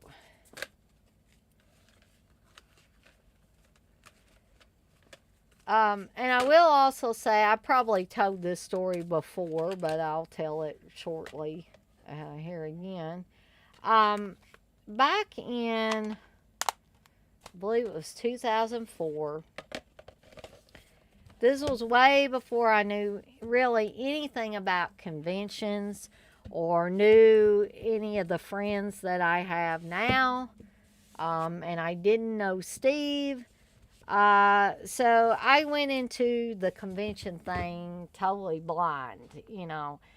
So Cinema Wasteland in 2004 was my first ever horror convention. And I really didn't know what to expect or anything. The prices were significantly cheaper than they are now for autographs and stuff. But the Last House on the Left baddies were there that year. So I got to meet David Hess. I got to meet Fred Lincoln. I got to meet Jeremy Grain. And I got to meet Mark Scheffler, who were the main, they called them the baddies, but Mark Scheffler's character was actually, I felt like within the film, a victim of circumstance. He was Krug, played by David Hess. He was Krug's son, and Krug had gotten him addicted to dope and would just basically make him do his bidding. So, for instance, when they wanted to get some victims to play around with, they sent Mark Scheffler's character out, and the two girls, Mary and Phyllis, who are planning on going to I almost said convention, a concert by a band called Bloodlust. And they're wanting to get some pot before the concert. So they end up going up to the wrong person and following Mark Scheffler's character back to the apartment where the rest of the gang is at. The girls then end up getting kidnapped and then subsequently put into the trunk of the gang's car, taken out in the woods, and tortured and killed. So they do some pretty nasty, demeaning things to these two girls. Making the one girl piss her pants. Making the two girls act like they're having sex with each other. Making them take their clothes off, and Jeremy Rain's character basically molests Mary. All the while, they're not very far from Mary's house. They're basically out in the woods, just a few feet from the driveway going to Mary's house. And Mary sees this at some point and sees her family's mailbox. But there's nothing that she can do about it. So basically, they end up, like I said, torturing these poor girls. And then Phyllis gets away, but she doesn't get away for long, and they basically end up stabbing her till her intestines are coming out. And then there's a scene, well, that's a little bit later, but then they end up coming back to where Mary has been left with Mark Scheffler's character. And I remember the scene clearly. Mary asked Cruz, "Did Phyllis get away?" And he goes, and then they have literally, I guess, cut Phyllis into pieces after they pulled her intestines out and everything. And her arm, I guess Krug has Phyllis's arm, and it just basically falls down on the ground, and you hear Mary scream. Then there's the whole rape of Mary by Krug, who, I tell you, I've seen a lot of rape revenge movies, and none of them are easy to watch, okay? I Spit on Your Grave is not easy to watch. The stuff in Thriller, A Cruel Picture, which I'm going to talk about here in a little bit, are none of that is easy to watch. And David Hess, when I met David Hess, he was a very nice, reserved guy. And I'm sure that he was not this evil guy that he plays in a lot of these movies. Unfortunately, David Hess is no longer with us. He passed away a few years back. But that rape scene is so disgusting and really, in my opinion, almost too realistic to watch. It is gritty, it's dirty, it's horrible, right down to the slobber coming out of Krug's mouth when he's done with Mary. And it's sticky and it's on her cheek. And he also succeeds in carving his name into like her upper chest and throat. And then I don't really understand why this scene was even put in there because I didn't really feel anything but disdain and repulsion for these people within the film that were doing these horrible, horrible things. But I don't know if they wanted us, if the filmmakers wanted us to feel sympathy for the killers and the rapists. I really don't understand why this was put in there. But after Krug brutally rapes Mary, Mary kind of pulls her pants back up and her belt's still hanging loose, and she vomits. Naturally, you would expect that something like that would happen, and then she slowly walks into the lake and stands there in shock, obviously. But after that scene, these awful people look at each other and look at Krug, and it's almost like they're repulsed by what they have just participated in. But then in the next scene, they're going right back to their horrible behavior. And at the conclusion of that scene, Krug ends up shooting Mary in the head as she stands with her head down in the lake. Then they clean themselves up in the lake, put fresh clothes on, try to look like nice, upstanding citizens, and make their way, because their cars broke down, make their way to Mary's parents' house with a story that they're business people and their car broke down and blah, blah, blah. But slowly, to the parents' dawning horror, they realize that they find Mary's body because events lead them to believe that these people have done something horrible to their daughter. And yes, they have. So they find Mary's body, bring her back to the house, and then they set about getting revenge on these horrible people that did these despicable things to their daughter and her friend.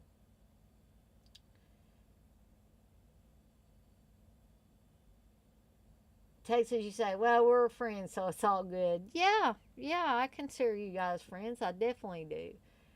Texas, you say, I guess First House on the Right didn't do good. Yeah. Um, so,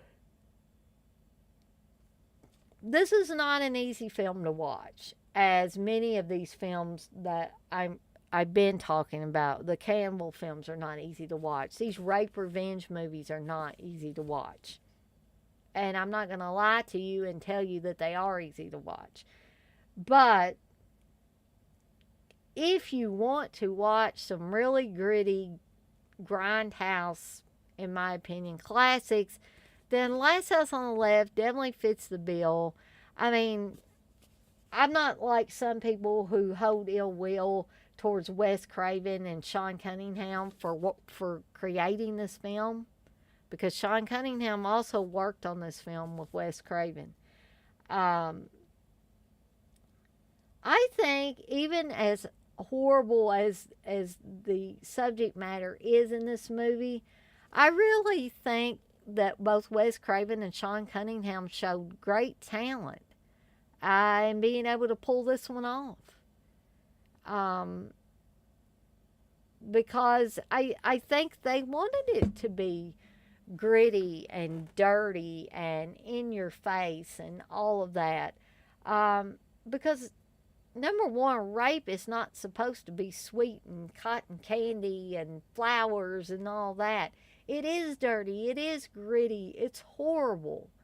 Thank God I don't know about that firsthand, but I can only imagine the effects on women that have been brutalized this way.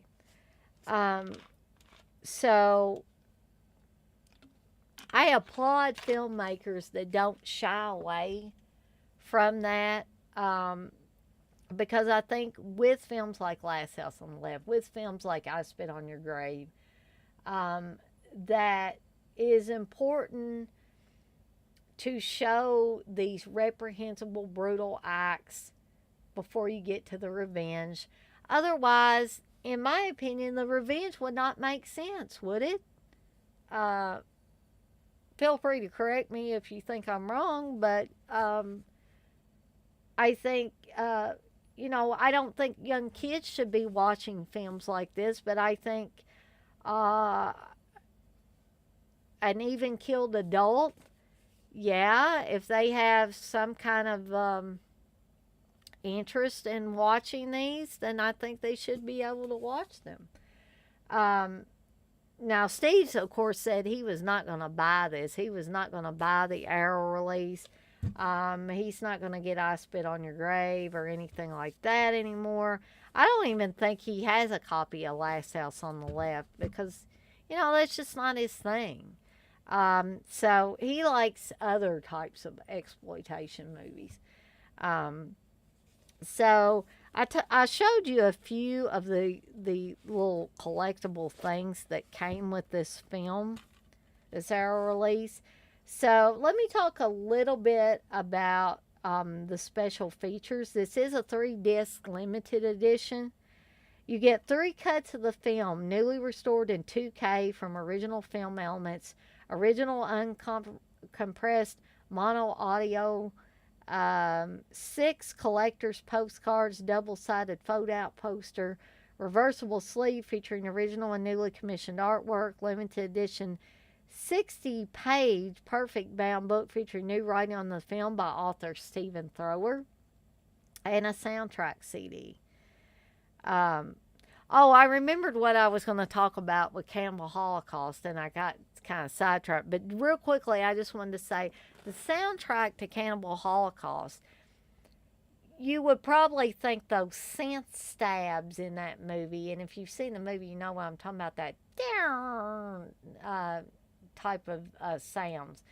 But to me, the haunting melody that da da da da da that keeps playing is more haunting and terrifying to me than those synth stabs in there. So if you've not seen a Cannibal Holocaust and you see it after I've talked about it, you will definitely see what I'm talking about there. So disc 1 is the Blu-ray, the unrated cut. You get high definition Blu-ray presentation of the unrated version, an isolated score, newly remastered from the original, 17.5-inch magnetic tracks. And keep in mind that David Hess was an accomplished musician. He did a lot of music for Last House on the Left. Brand new audio commentary with Bill Ackerman and Amanda Reeves. Archival audio commentary with writer and director Wes Craven and producer Sean S. Cunningham.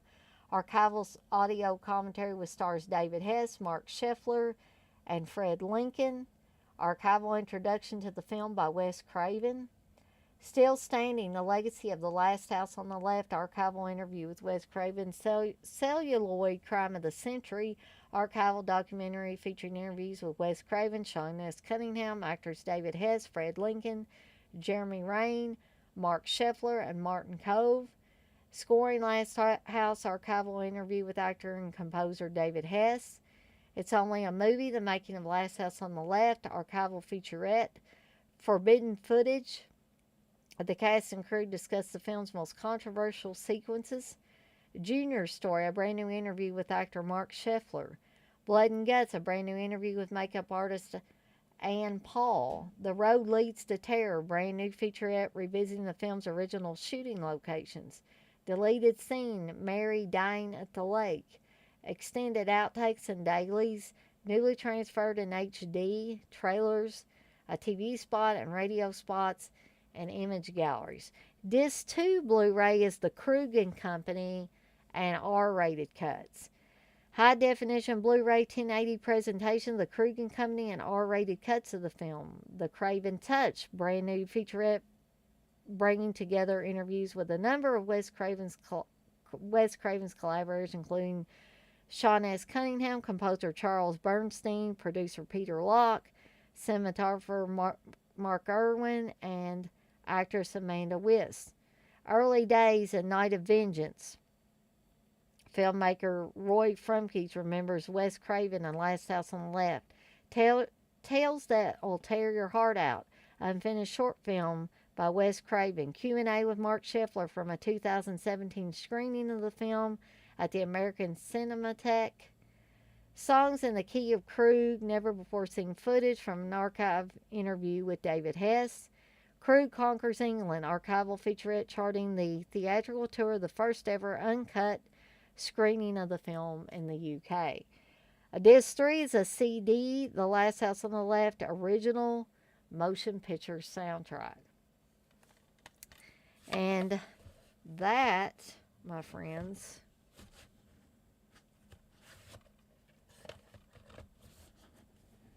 well, maybe, is The Last House on the Left. So, how many more we got? We got about 7 more. Or 6 more, rather, to go. It is almost 10 o'clock. I am going to try to make it through these as quickly as I can. Texas is the only one that's been chatting in here for quite a while, so I think I might have lost everybody else. I think I am going to check and see how many people did I lose talking about these movies. Well, there have been 42 views on it, but there are only 5 people watching right now. But anyways, back to the movies. The next one is a 4K that I have, and it's Maniac. Now, this might be a little more, this is the Blue Underground version. This might be a little more palatable material for people. And I'm not saying it's any less gritty and horrifying and all of that stuff and exploitive. I'm just saying it might be a little bit easier for people to digest than some of this other stuff that we were talking about. Things like Last House on the Left and the cannibal movies and all that.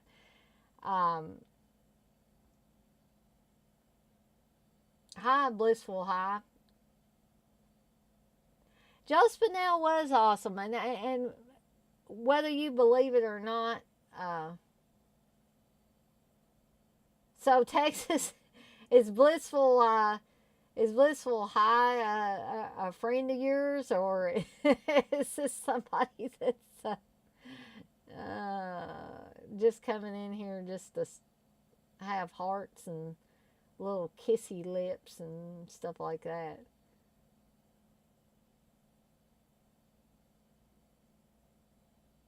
Oh, okay, so maybe something is going on here. Really, that's your girlfriend, Texas? Cool. I'm glad she's joining us. You say you're his worst half. Well, I'm glad to have you. I thought you were Blissful High, but you're blissful. I sorry about that. I do like your little peace sign, little pic there. That's cute and different than what most everybody else has in here. Texas, you say yes, Dana. So anyway, we're going to continue with Maniac here. Um, so I'm going to give you a little bit of a plot for Maniac. Not that I expect that. Blissful, I don't know. Maybe you've seen Maniac with Texas. I don't know for sure.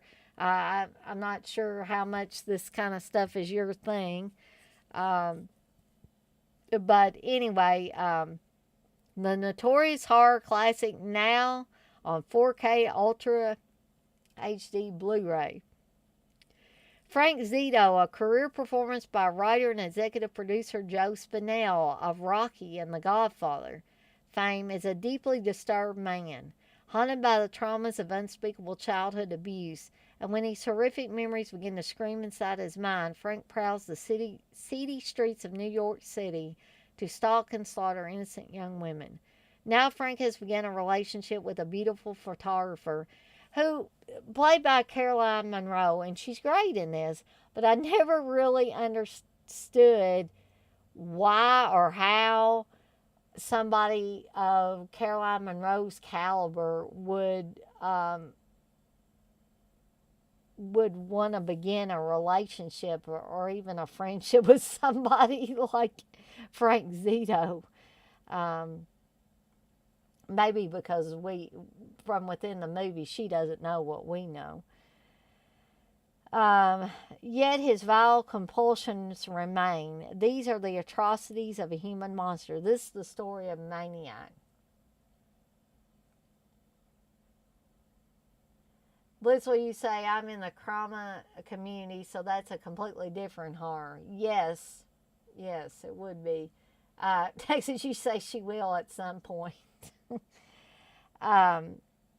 Directed by William Lustig, who did Maniac Cop 2 and Vigilante, and featuring landmark gore effects by Tom Savini, Dawn of the Dead, Friday the 13th, this relentlessly shocking and disturbing film was originally banned or censored all over the world due to its graphic violence. Now Blue Underground's critically acclaimed 2018 restoration of Maniac, scanned in 4K 16-bit from the original 16mm camera negative, is presented with Dolby Vision HDR and a new Dolby Atmos audio mix overflowing with hours of extras. Yes, I have always been a big fan of Maniac since the first time I saw it when I was still living with my parents. This was one that I rented back in my video rental days. It was one that my mom saw parts of, but I don't think she ever actually sat down and watched the whole thing. But she saw that beginning shot on the beach where the couple is pretty much massacred on the beach by, at that point, an unknown person. Then we were introduced to Frank Zito, played by Joe Spinell, expertly played by Joe Spinell. And, Joe Spinell pulls out all the stops in this movie. He's got batshit crazy down pat. Thankfully, I don't believe Joe Spinell was ever abused. I think he had a very loving relationship with his mother. And I think when his mother passed away, it pretty much crushed him. But within this movie, Frank's mother was very vicious. I guess would go out on dates with various men and leave young Frank alone. And when she didn't leave him alone, she was burning him with cigarettes and torturing him in a million other ways. Caroline Munro, what a goddess. Well, Steve would certainly agree with you, and I think Caroline Munro is a very attractive woman. And this is from a female standpoint. I'll tell you a story about Caroline Munro. I don't know if I've ever told this story before. Actually, it's Steve's story, but I don't know if he's told it on a live stream or not. If he has, please forgive me. But Steve said many, many moons ago, Caroline Munro came to, I believe she came to Wild and Woolly and was doing a signing. And Steve could not go. I was like, hun, I was like, that would bother me if it had been me and somebody that I really was a fan of. If I didn't get a chance to meet them, um, that would follow me till the end of my days. And I'm not saying Steve obsesses about it every day, but I'm sure there are times when he says, gee, I wish I hadn't been so nervous and I just went down to Wild and Woolly and met Caroline Munro and told her how much I enjoyed the movies that she was in. And because Steve is also a big James Bond fan, and Caroline Munro was a Bond girl. So um, there are a lot of reasons for Steve to like Caroline Munro, her beauty probably being at the top of that list. But alas, he was too nervous and just couldn't make himself drive down there to Wild and Woolly to meet the great Caroline Munro. So there's my Steve story about Caroline Munro. Um, but although I think that this movie is a grindhouse type of movie, it is vicious, it is exploitive, it's gritty, it's dirty, it deals with uncomfortable subject matter. Um, I don't think that this movie is quite as bloody as some of the others we have talked about tonight so far. One scene in particular is the exception, and that is when Tom Savini's character of Disco Boy, I think he's referred to as, gets his head blown off by Frank Zito. Um, and that is probably the goriest, in my opinion, scene other than the death of Frank at the end. The other things are mainly like slashings and scalpings and things like that. But Frank's character at the end, and if you haven't seen this, you might want to step away or plug your ears or whatever. Okay. I want to talk about Frank is essentially torn apart, it seems, by his victims. Um, and that scene and the Tom Savini shotgun blast to the head, which Savini executed himself, which is crazy in so many ways. But, anyways, well, actually, Texas, I am not going to talk about Don't Answer the Phone, but if I ever do a second one of these, I'll try to include that one. Yes, the scene with Savini is great. So again, I'm not going to keep going on and on about the plot of Maniac or any of these other films, but I did explain a little bit of why I consider it a grindhouse type of movie. So let's talk about the extras on this Blue Underground 4K. Disc 1 has audio commentary with producer and director William Lustig and producer Andrew Garone. Audio commentary number 2 with producer and director William Lustig, special makeup effects artist Tom Savini, editor Lorenzo Marinelli, and Joe Spinell's assistant Luke Walter. Theatrical trailers, TV spots, and radio spots. Disc 2 has Maniac outtakes, returning to the scene of the crime with William Lustig. Anna and the Killer interview with star Caroline Munro. The Death Dealer interview with special makeup effects artist Tom Savini. Dark Notes interview with composer Jay Chataway. Maniac Men interview with songwriters Michael Cimbello and Dennis McCoskey. The Joe Spinell story, which is really very interesting in my opinion.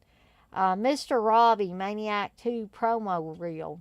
Maniac publicity and Maniac controversy. And that is Maniac.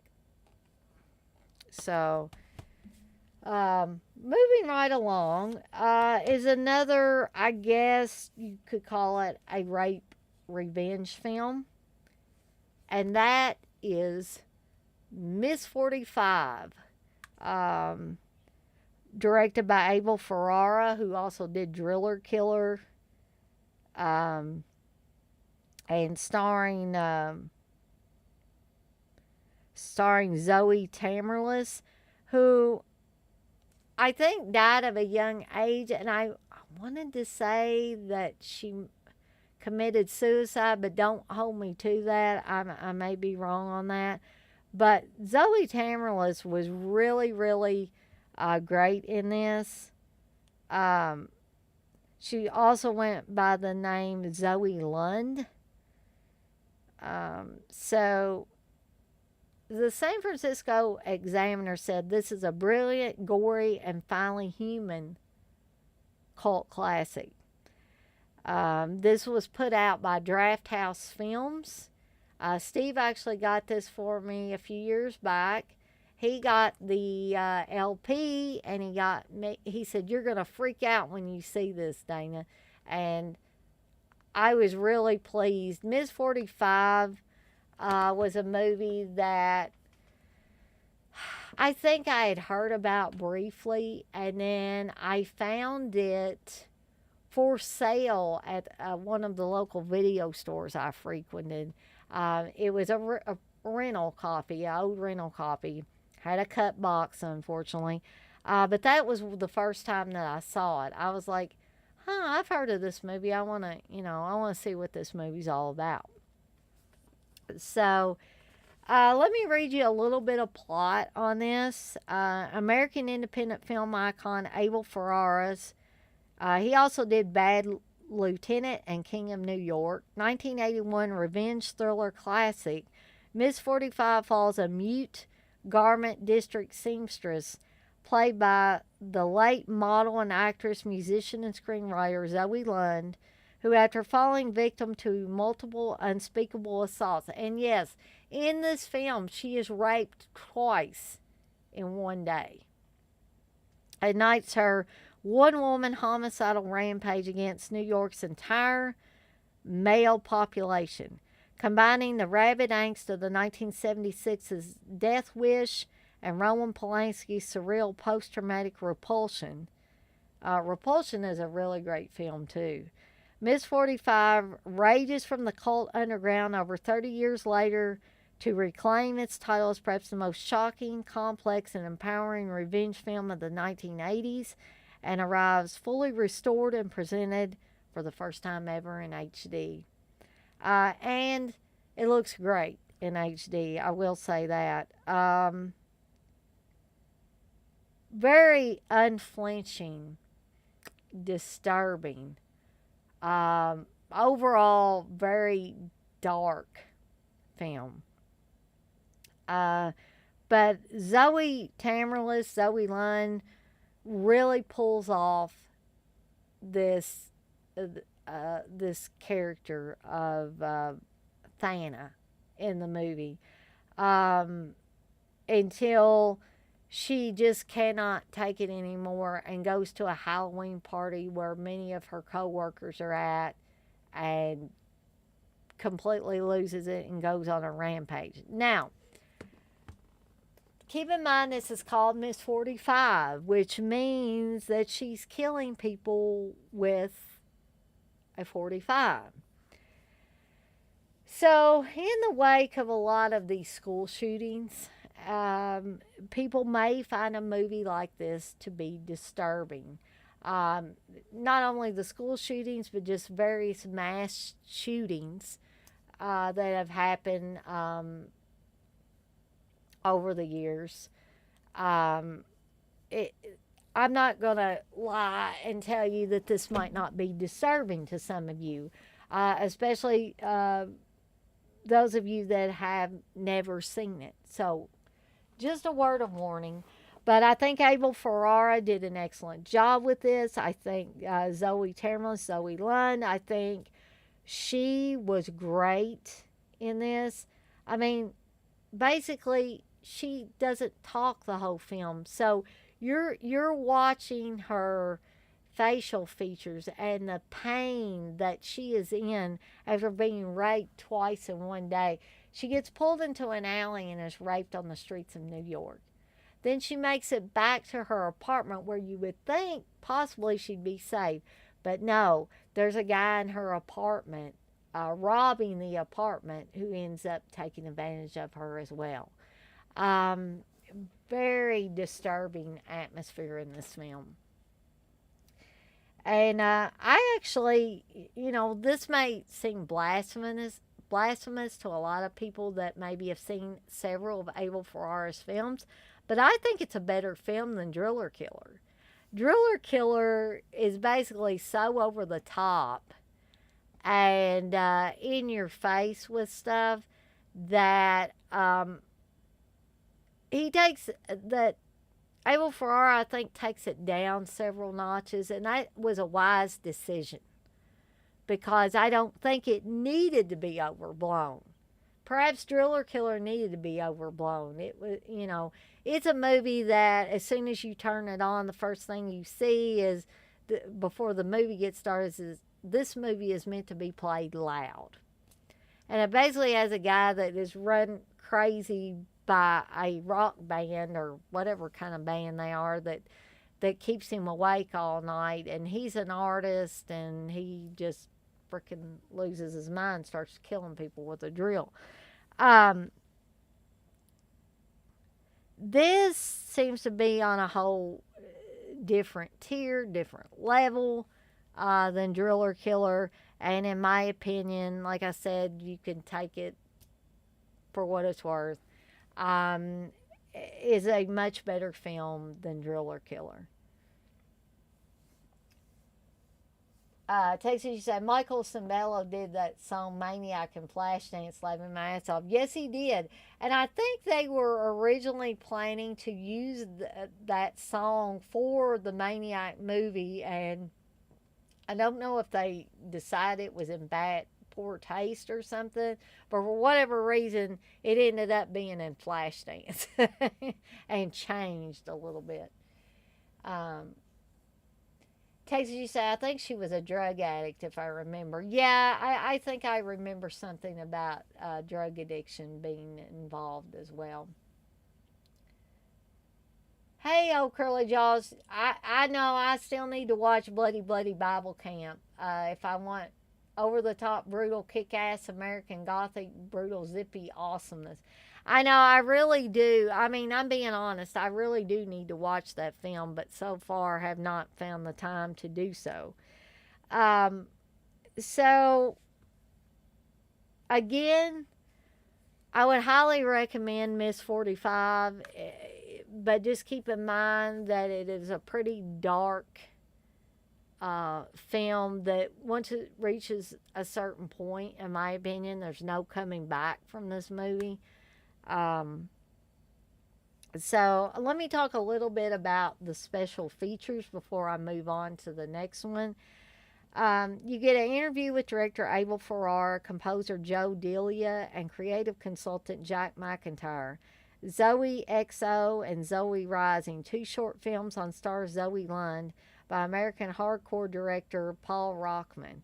Theatrical trailer, 32-page booklet featuring essays by Zoe Lund, Ferrara biographer Brad Stevens, and House of Psychotic Women author Kiera La Janice.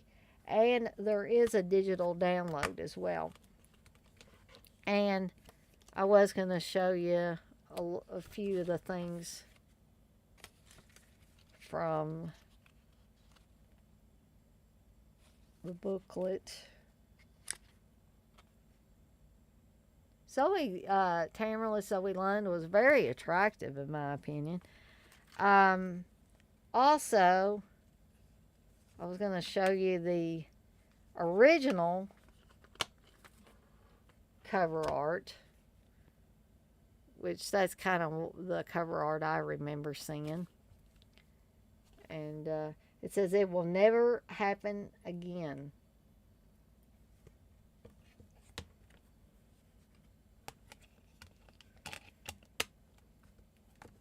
Okay, so moving right along, we got 4 more to go here.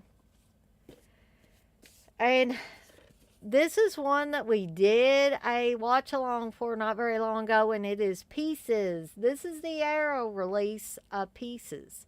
And yes, it's exactly what you think it is. Okay, so being as we did a watch along for this not very long ago, I'm not going to delve too deeply into the plot of Pieces. I think you get the gist right there.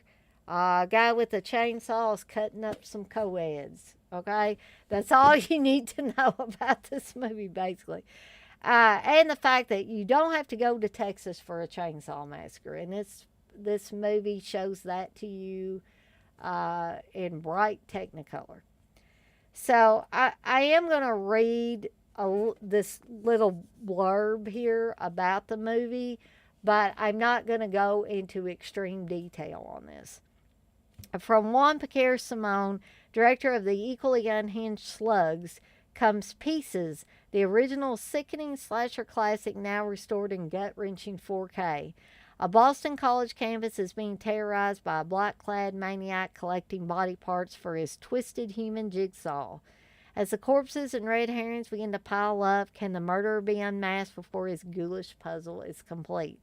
Boasting some of the most outrageous gore set pieces ever to splash their way across the screen, including a spectacularly memorable slow motion evisceration on a waterbed, Pieces is the essential slice of Spanish splatter and more gruesome than ever on Blu-ray. I will talk about one of the deaths in the movie, and I've talked about this before, but I will talk about it again briefly.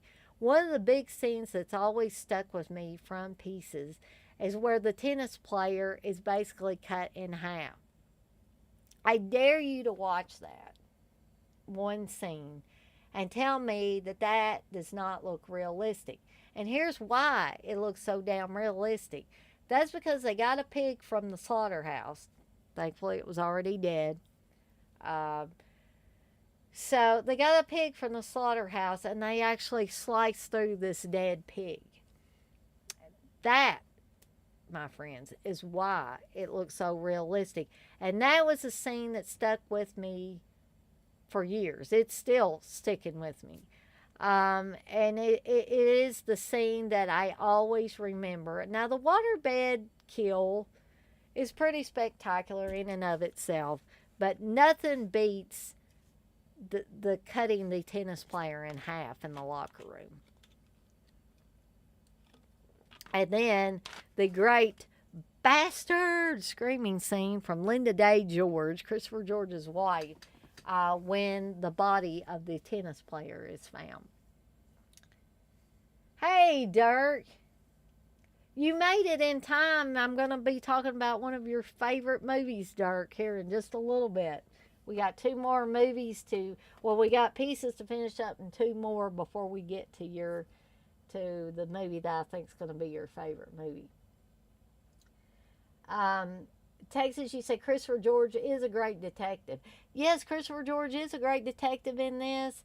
He's a great journalist in City of the Living Dead. In my opinion, he's a great coach in Graduation Day and a great red herring in Graduation Day. I just think Christopher George was just all around great. Steve was actually watching, I can't remember the name of the movie now, but it was some kind of ninja movie, and Christopher George was in it. And I was like, hey, it's Christopher George. Anyway, I'm going to go over the limited edition contents of this. So you get a brand new 4K transfer from the original camera negative, two versions of the feature, Pieces, the U.S. theatrical version with library score by Cam, and Mil Gritos Tien La Noche, the original uncensored director's cut, presented in Spanish with original score by Labrador Pastor. This is a Blu-ray exclusive. High definition Blu-ray 1080p and standard definition DVD presentations. The Vine Theater Experience. Join the audience of the Vine Theater Hollywood for a 2002 screening of Pieces. Alternate rescore by composer Umberto. Brand new audio commentary by The Hysteria Continues. It's exactly what you think it is, an appreciation and analysis of Pieces featuring filmmakers Nicholas McCarthy, The Pact, Adrian Garcia Bogdiano, Late Phases, Mike Menendez, Big Ass Spider, and writers Joe Bob Briggs and Nathaniel Thompson. 1,000 Screams, a brand new interview with art director Gonzalo. Falling to Pieces. Spanish filmmaker Sergio Blasco discusses his friendship with director Juan Piquer Simon and the script of their unproduced sequel to Pieces. Pieces of Juan, archive interview with Juan Piquer Simon. The Reddest Herring, archive interview with actor Paul Smith. Archive audio interview with producer Steve Managian. Image galleries, trailers, reversible sleeve featuring original and newly commissioned artwork by Mark Schoenbach. A collector's booklet featuring new writing on the film by Michael Gingold, and an interview with composer Umberto, and a soundtrack CD featuring the original score. I also have the LP of Pieces as well. So here is this cool little booklet. There's Christopher George and the late great Jack Taylor. There is the tennis player that gets cut in half. So there's more Jack Taylor there. There's more Jack Taylor. There's a lot of Jack Taylor in this book. There's Edmund Purdom and Paul Smith. There's the chick that gets cut in half again. There is the waterbed death scene by the nosy journalist. Yeah. So, yeah, there's a lot of... I was trying to see if there was a... Oh, there's the great after shot of the tennis player getting cut in half. Again, I hope that don't get me booted off of YouTube. There's Linda Day George with Edmund Purdle. Trying to find a really cool picture of... Hey, there's Kendall and his friend they call Goggles. So, here's a question, though, that I always like to ask. And that is, why do these chicks want Kendall? I mean, what does Kendall have that none of these other guys have? Like, I mean, I saw his penis in the movie. It wasn't, I don't think it was that. And here is the,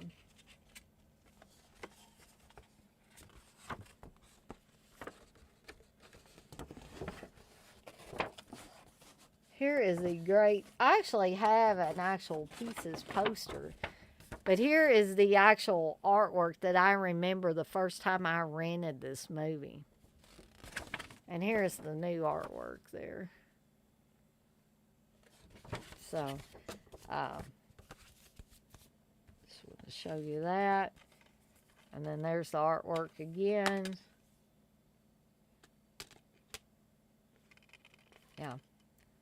So this is a great little set. I don't know if you could be able to readily pick it up now. I got it when it first came out. I was fortunate enough to, which has not always been the case with me and some of these things that came out. Like the Second Sight, like limited edition Dawn of the Dead 4K. I didn't get to get that one because I was a little broke and didn't get to get that when it came out. I do have the 4K now, but just not the stuff with all the bells and whistles. So, let's see. Texas, you say, great show last night. Dark, I had to cut out about 3 hours in. Girlfriend called me.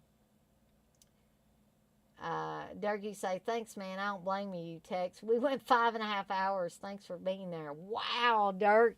And I think I go on for a long time. I was going to try to make this under 3 hours, but I don't know if I'm going to be able to. I've got 3 more movies to cover. Texas, you say you have the Grindhouse releasing version. I had that version as well. So, y'all feel free to keep chatting in there. I'm going to move on to the next film, which is an Argento film, Suspiria. Or if you say it like the theatrical trailer, Suspiria. I can't really do it like that guy, but, you know, that's kind of sort of like it. And there's one of those great set pieces. When I talk about gory but morbidly beautiful set pieces, Argento movies almost always have those in them. They're gory and they're disturbing, but you just can't look away, can you? Um, so again, I'm not going to focus too much on the entire plot of Suspiria, but I am going to read a little bit of the plot synopsis from the back of this 4K. So this is the Synapse Films 4K version of Suspiria. Jessica Harper, Phantom of the Paradise and Pennies from Heaven, stars in this frightening tale of a young student who uncovers dark and horrific secrets within the walls of a famous German dance academy. What spirals out from the simple premise is one of the most powerful and hallucinatory nightmares ever captured on celluloid. Dario Argento's Suspiria comes to home video from Synapse Films in an exclusive new 4K restoration from the original cut, uncensored 35mm Italian camera negative with the original theatrical 4.0 English surround sound mix. Synapse Films' beautifully restored version of Dario Argento's Suspiria was completed with the supervision and approval of the film's director of photography, Luciano Tavoli. Now available for the first time ever on home video in a true 2160p 4K presentation with high dynamic range and new Dolby Atmos remix. Okay. This daggone thing looks beautiful. So, if you don't have the 4K and you have the ability to watch it in 4K, run. Don't walk and get this sucker. You know, when I talk about my favorite Argento films, this one's usually a little bit further down on the list. But that does not make it any less amazing as an Argento film, especially to be able to watch it in 4K. I love Jessica Harper too, Texas. Durkee say it's always good to talk about Suspiria. Yes. The soundtrack to Suspiria is awesome as well. I can't pinpoint one thing that makes that soundtrack amazing, but it works. It's pulse pounding. It gets in your head and will not get out. It's like a bunch of banshees screaming and heartbeats and, oh Lord, I don't know what else, but it is awesome. So awesome that I had another version of this that had the soundtrack with it. And I believe one of the years when I was still living with my parents that I had my own haunted house, I think I used some of the soundtrack from Suspiria in my haunted house. So that tells you how great I think the soundtrack is. And with the Dolby Atmos remix, that makes it even more awesome. And this film looks beautiful. Absolutely beautiful in 4K. I'm not going to lie to you. It does. Again, if you've never seen Suspiria, I urge you to try to get any copy you can get your hands on just so you can watch this film. If you have seen it and you don't have the 4K and you have the ability to watch it in 4K, again, I say run. Don't walk and get this film and watch it in 4K. Durkee say watching the Three Mothers trilogy back to back to back makes it so much better. Yeah, and I think I have done that, but I need to go back and do it again because it's been a while since I've actually done that. Now, this version does contain a separate 1080p high definition Blu-ray disc loaded with special features. So you get a new 4K restoration of the original uncut, uncensored Italian 35mm camera negative, exclusively done by Synapse Films with color correction supervised and approved by Suspiria Director of Photography Luciano Tavoli.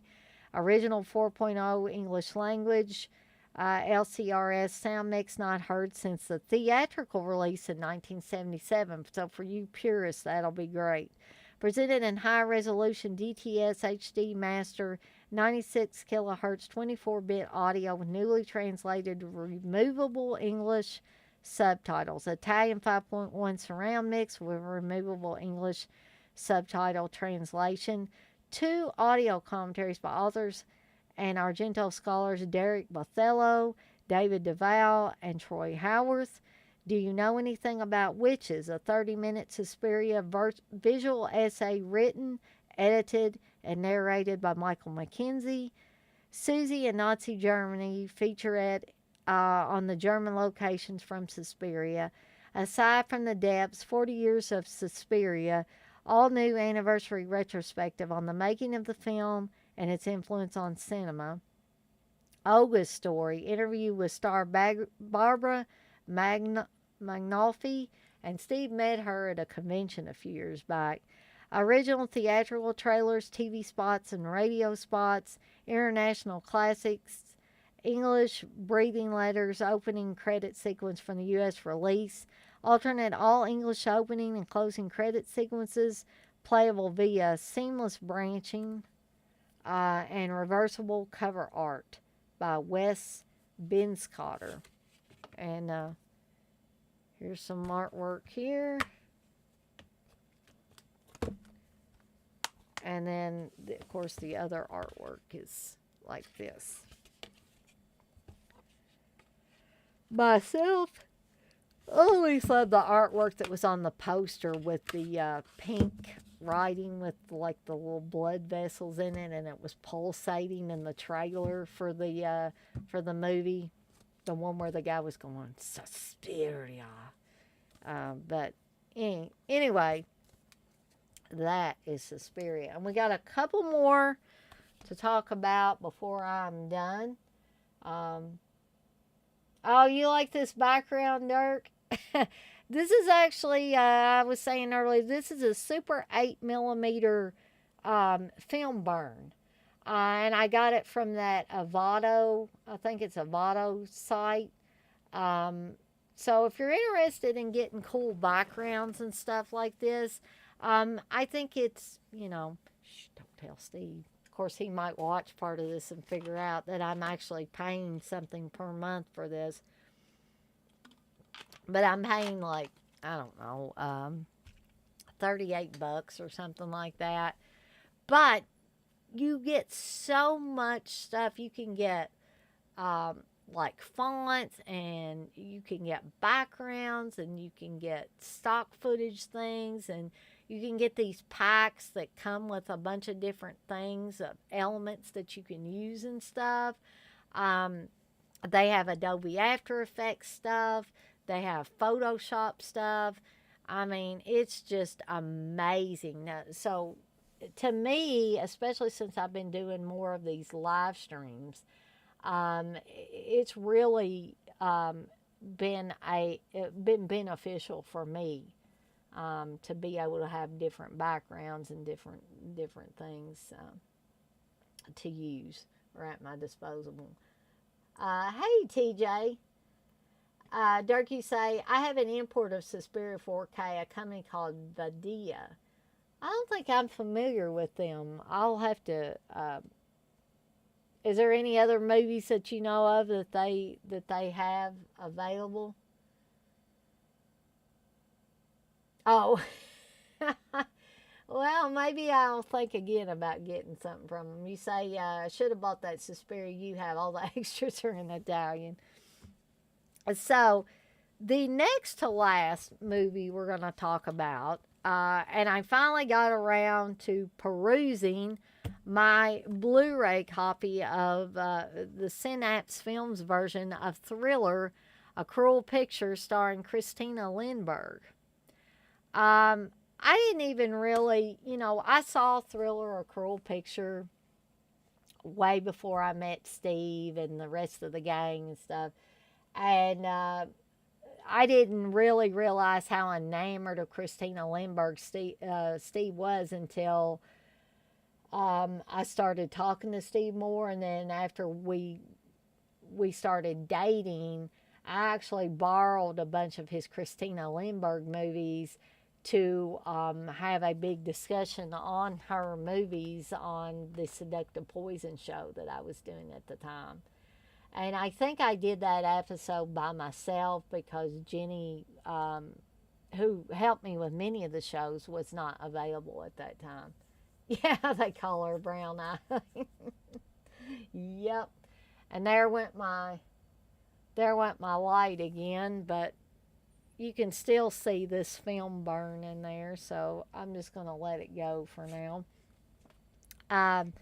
So I watched the Thriller A Cruel Picture version today, and I'll be totally honest, guys, and I have watched Steve's 4K version of They Call Her One Eye. And sadly, both of those versions are not really good quality. And I'm guessing it's because they don't really have a good quality negative to go on. So that is the only drawback. I can say that I haven't seen his 4K version of it under the title Thriller A Cruel Picture, but I expect it's probably going to be more of the same.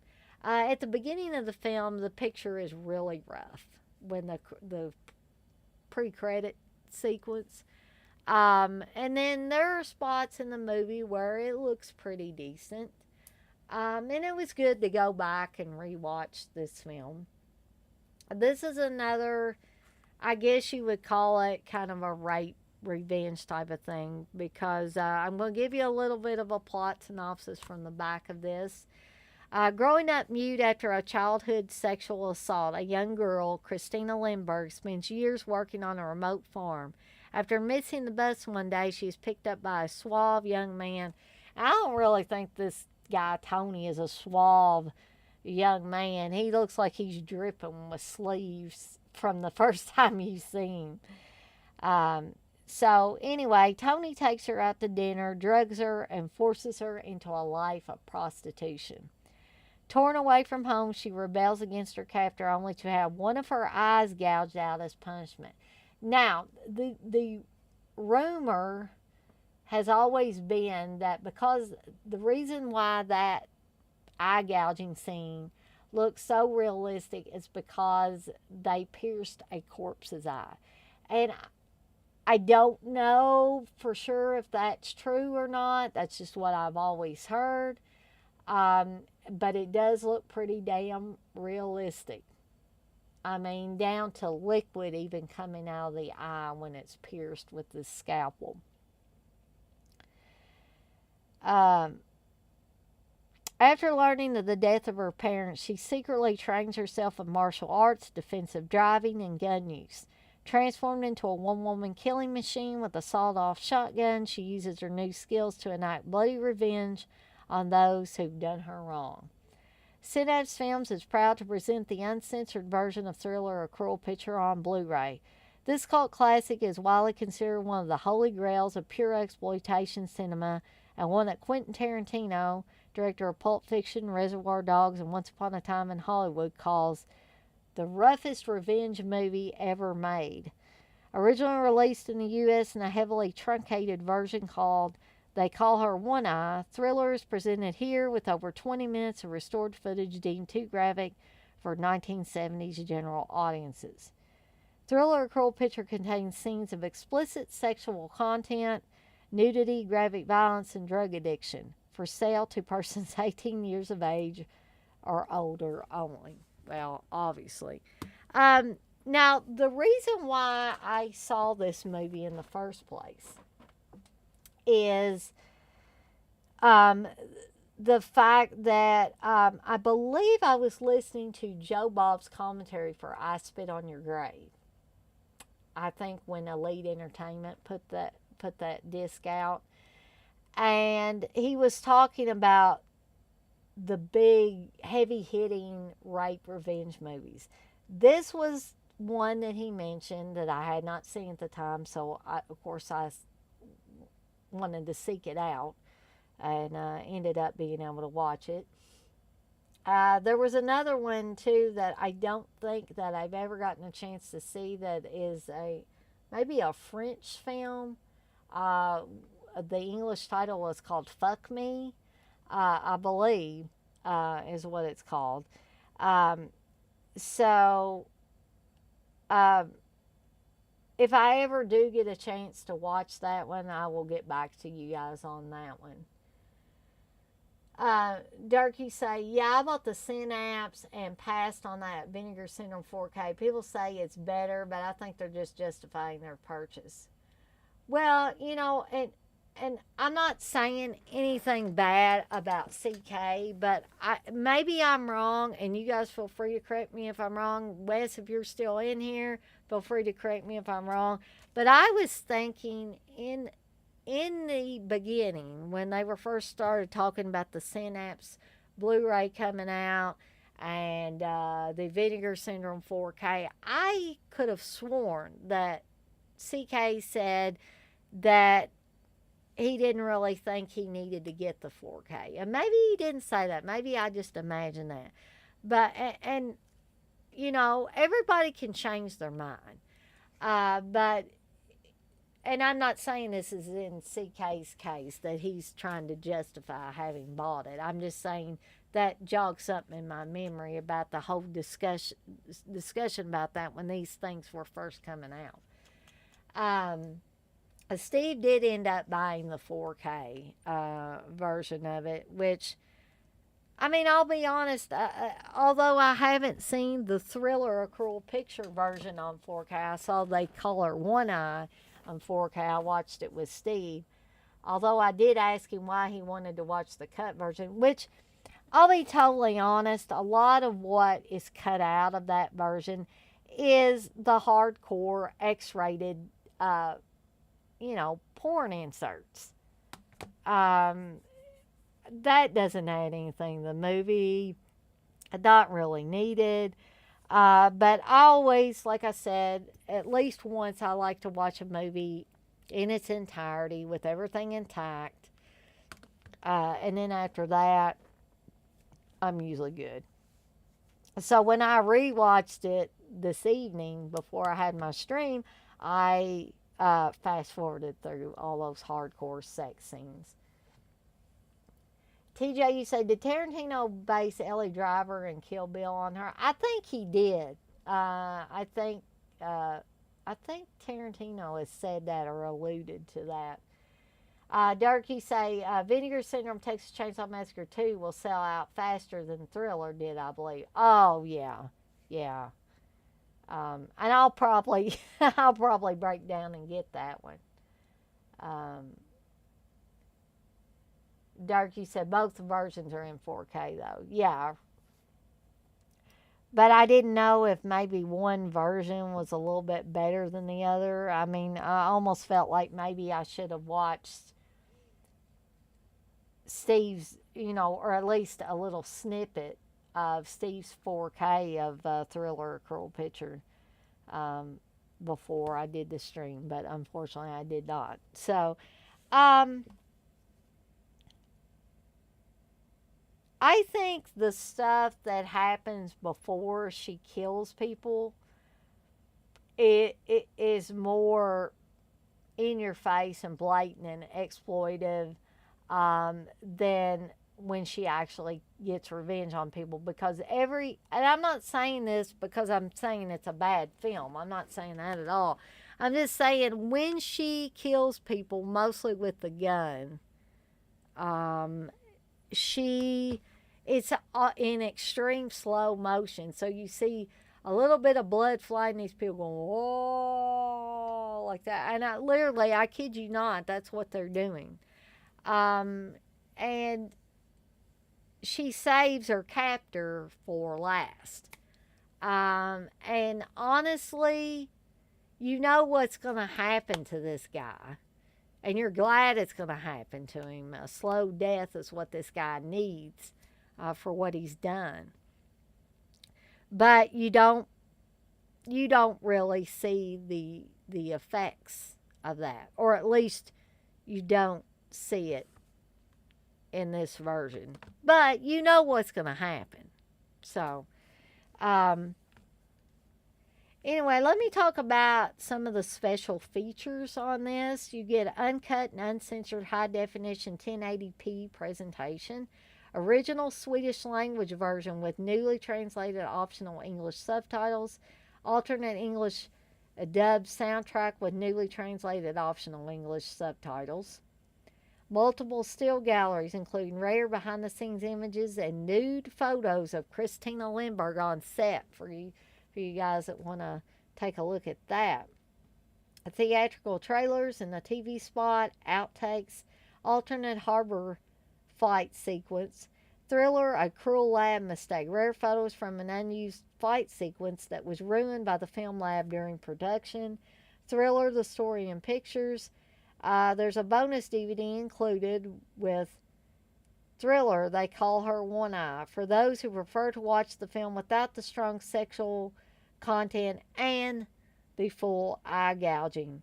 We've included our original Vengeance Edition DVD in this package.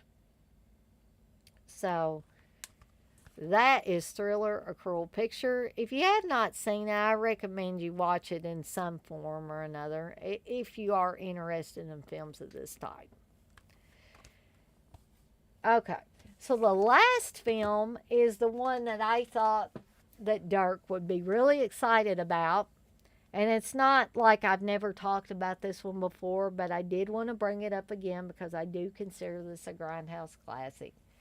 Durkee say, yeah, I wish they'd showed that bastard get his head ripped off. Payoff is kind of a letdown, but I still like the film. Right. And that is Zombie. And as you can see, I have my zombie shirt on from Fright Rags just for this occasion. So, yes, this film that has the tagline, "We are going to eat you." And yeah, this little guy, or big guy rather, is going to eat you. And some of the other zombies in this film will eat you if you get too close. So again, this is the Blue Underground 4K of this. Steve said he was just going to stick with his Blu-ray. He said that's good enough for him. But let me tell you guys, for those of you that have not gotten a chance to see the 4K and you have the ability to see it in 4K, you have, the right TV and the right player and whatnot, I urge you to pick up this copy when you can, afford it. I'm not saying, go without 30 meals a week just so you can get this 4K. I'm just saying, if you can feasibly purchase it, I highly recommend the 4K. And you're probably thinking, geez, Dana, how could it be any better quality than the Blu-ray? I agree. The Blu-ray is freaking amazing. The first time I watched that Blu-ray of it, I had to start back at the beginning and rewatch it again. It was that great. The quality was that great. I was amazed that a movie made in the 70s, a Fulci movie, a Fulci zombie movie, looked this awesome in Blu-ray. And I know everybody's going to find it hard to believe that the 4K could look any better, but trust me, guys, it does. It does. And you get to see everything in it's gory glory in 4K. I mean, I just love it. See, Dirk gets it. He says that 4K is mind-blowing. And Dirk, you say, hands down, my favorite Fulci. Hey, Aaron. He got here at the very tail end of this one. Says, zombie reminds me of Dad. How bizarre is that he was letting me watch that shit when I was like 10. Still, he loved movies like that. Dead Alive, Basket Case, etc. Yeah, Aaron and I have talked about this before, and I'm not saying that you and I have like some kind of specific bond or anything, because we have great memories of watching certain movies with our dads. Um, but I always, when you talk about watching certain things like Zombie and Dawn of the Dead and stuff like that, and having great memories of watching them with your dad, uh, even back in the when I first started listening to Dead Pit, and I would hear you talking about that. I was like, wow, I have great memories of certain movies that I watched with my dad. And I've talked about some of these before. Jaws being one. Anytime Jaws came on, it seemed like me and my dad would drop everything, sit down and watch it. And we would watch the whole damn thing. And every time it was enjoyable. It was like that was my dad and I's movie. That was something that was ours. That was something that we shared. So I totally get that, and I have great memories of watching stuff with my mom too. Um, but I don't know if it's just because I was a daddy's girl or something, and I always wanted to be doing the same things. Whatever my dad was doing, I wanted to be doing. If my dad was going fishing, I wanted to go fishing. If my dad was going bow shooting, which some of you might not be familiar with bow shoots, but basically it was where you went and shot at targets. You would go through a path through the woods, and there would be targets at various spots, and you would, shoot your bow and arrow. And hey, Reggie's coming over. He's coming to say hello. Why ain't you asleep, buddy? You want to say hello to everybody? He's probably wanting to go out again, but I try to not let him go out too late at night. There he is. Say hello to everybody, Reggie. I think he's kind of sleepy. You want to say hello? You say hello? Reggie's my big baby. But anyway,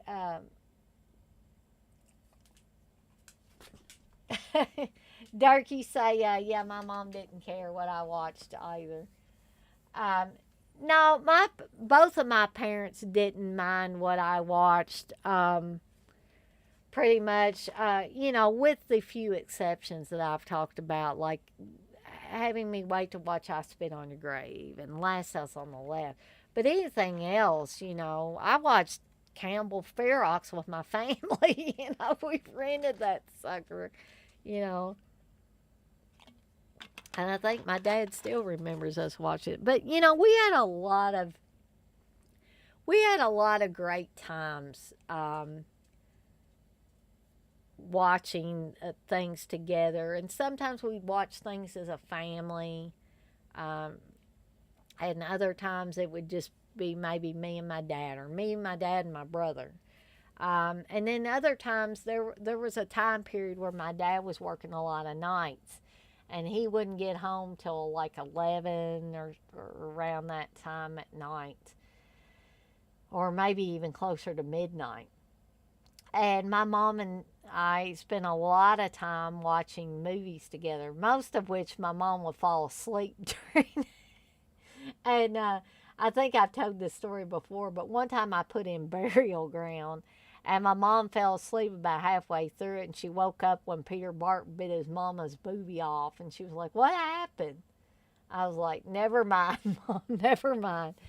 But my mom grew up liking the same stuff that I like now, with the exception of the Italian films and things like that. I mean, of course, she watched Pieces. I remember us watching that, renting that when I'm watching it. But she had no idea, and I didn't either at the time, that it was a Spanish film. But when I got older and realized, hey, there are these Italian giallos and there's Spanish horror films and all that, every time I would put one of those in, my mom would be like, "Oh my God." She'd be like, "The music sounds like an old 70s porno." I used to laugh because my mom would say that. Um,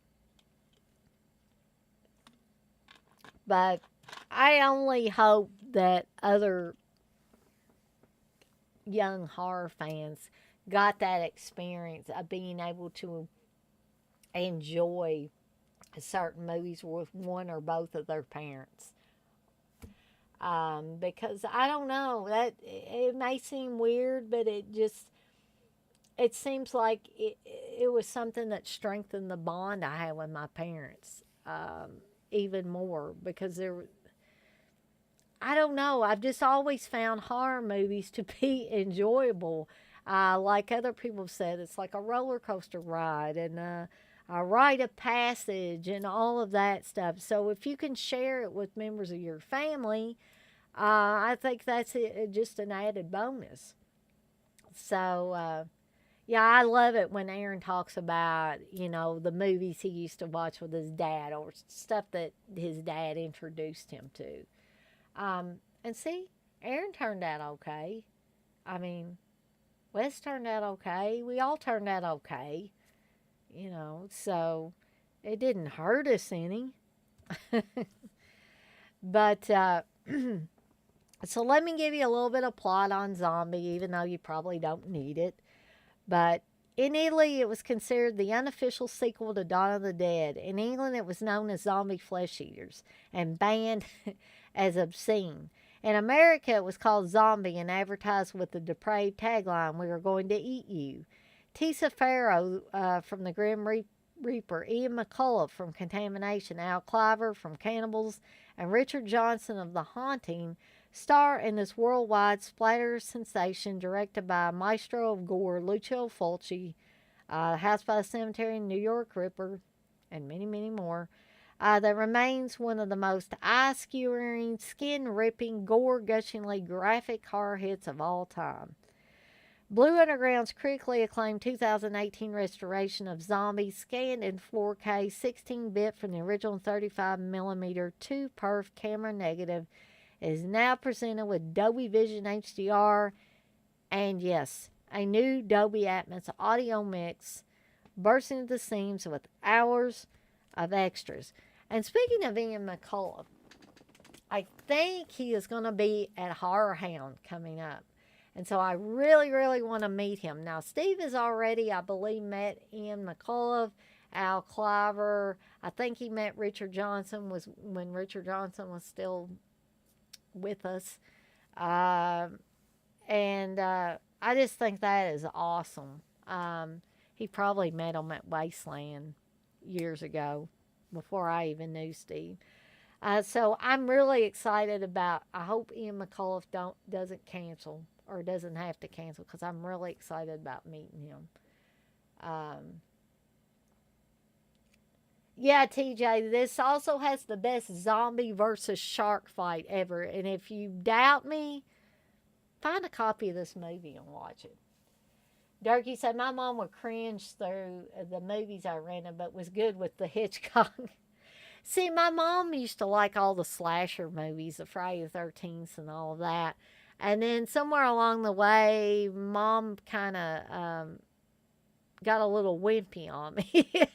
she was like, I can't watch that stuff anymore. It kind of freaks me out, I think when my dad built her little cabin getaway up in the woods, just a little bit away from their house, just so she could, when she just needed to get away by herself.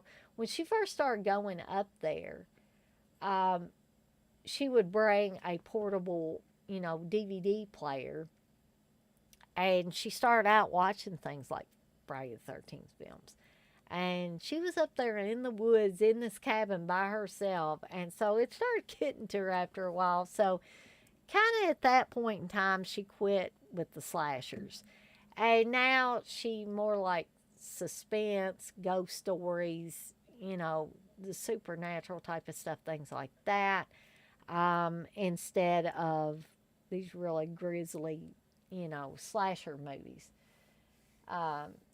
Durkee says she also loved the Ray Bradbury Theater. Yeah, my mom loved stuff. She always did love stuff like that. Alfred Hitchcock Presents. My mom watched Dark Shadows growing up. That was something that, I heard my mom talk about a lot. Barnabas Collins and the whole, the whole Dark Shadows clan. I mean, she said that was the show to watch when you got home from school. You watched Dark Shadows at that time period. Um, so anyway, I don't know. I could go on and on and on about Zombie and how great it is, and this awesome zombie here that shows up at a critical point in the film and does some great damage. Um, but I'm not gonna, again, I like I said, it is 11:03 now, um, and I'm gonna have to get my shower in and try to get some rest before I work tomorrow. So, and I know that many of you have got to return to work tomorrow, so I don't want to keep people up too late. But I will talk about the extras that are on here. You get audio commentary 1 with Troy Howarth, author of Splintered Visions, Lucio Fulci and his films. Audio commentary 2 with star Ian McCullough and Diabolic magazine editor Jason J. Slater. When the Earth Spits Out the Dead, interview with Stephen Thrower, author of Beyond Terror, the films of Lucio Fulci. Theatrical trailers, TV spots, radio spots, a poster and still gallery, and a Guillermo del Toro intro. Disc 2 has Zombie Wasteland, interviews with stars Ian McCullough, Richard Johnson, and Al Cliver, and actor and stuntman Octavio Del Aqua. And I believe he is the guy that plays this zombie. Or Octaviano. Sorry about that. Flesh Eaters on Film, interview with co-producer Fabrizio De Angelis. Dead Time Stories, interviews with co-writers Alicia Brigante and uncredited Dardano Sacchetti. World of the Dead, interviews with cinematographer Sergio Salvetti and production and costume designer Walter Patriarca. Zombie Italiano, interviews with special makeup effects artist Gianetto De Rossi and Maurizio Trani, and special effects artist Gino De Rossi. Notes on a Headstone, interview with composer Fabio Frizzi. All in the Family, interview with Antonella Fulci. Zombie Lover, award-winning filmmaker Guillermo del Toro talks about one of his favorite films. And that, everybody, is Zombie. So on that note, I have reached the end of my 10 movie Grindhouse Classics discussion. I want to thank everybody that was able to join me tonight. For those of you that came in more towards the end of it, feel free to watch this in its entirety on YouTube.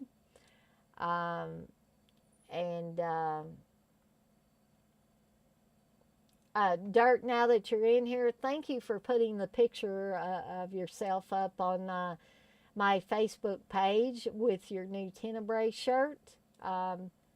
It is right in the chest area, so I guess I did it right as far as that. And again, I'd like to say that I hope the t-shirt holds up because like I've said before, these aren't Fright Rags quality shirts. I just don't have the equipment to be able to create shirts like this. So, but I'm thankful for Dirk and for anybody else that may purchase a t-shirt in the future. I did want to bring up again for the benefit of those of you that were not in here earlier. Steve helped me come up with a design that I think is going to be freaking hilarious, and I hope people want to purchase it. He said, "Why don't you do one a Bob from City of the Living Dead going, and a picture of that blow up doll that he has?" And I just started laughing, and I said, "Yeah," and I'm going to put the perfect relationship underneath the picture because oh my gosh, I laughed so hard when Steve brought that up, and he said that I should do a design like that. TJ, you say, I'm going to see composer Fabio Frizzi perform some music from Zombie in a few weeks. Excited for that. Ooh, I definitely would be excited. Um, I'll be wanting to hear about that when you come back, TJ, so that'll be cool. Dargy said, yeah, I love the shirt. I wore it on the stream last night. People were asking about it. Yeah, I think Texas was telling me earlier that you wore it on the stream, so thank you. And uh, yeah, if anybody wants a Tenebrae shirt, send them my way. But you might want to tell them that if they want, different colors, different sizes, things like that, these are made to order shirts. I'm not making a big bunch of them up and having them already available, because if they don't sell, then I've just like wasted material and time and all of that. Cool, TJ. Thanks. Um, so I have a few 2X white shirts left. So if there's anybody that wears a 2X and is interested in getting one, they are for sale on my Etsy shop, the Morbid Beauty Boutique. The best way to get to it would be to click in the link for the in the description for this video, or some of my other videos that I've done previously. Because for whatever reason, it's very hard to find Morbid Beauty Boutique if you just do a search on Etsy. Don't ask me why. I don't have that answer. But if you click on the link in the description for my videos, it should take you directly to my Etsy shop.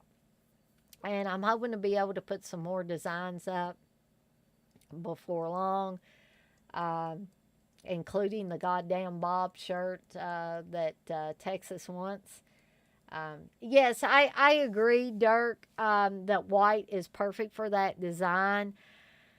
But I told Steve, I said, some of the other designs that I am planning, I hope that people get them in a variety of colors, because I'm curious to see how some of these designs are going to look on, red or yellow or blue, or, and I don't know if Dirk noticed, because he pretty well was, set on getting his in white. I don't know if he looked at the other colors that I had available. Now, again, I will say, if you get one of the other colors and other sizes, I will have to order those. And hey, John, you say, hey, all, way late to stream, just saying hello. Well, thank you for stopping by to say hello, John. I appreciate that. And always feel free to watch these streams at a later date. I mean, you won't be able to chat, of course, but you can still watch the content. The content will still be there unless YouTube blows up.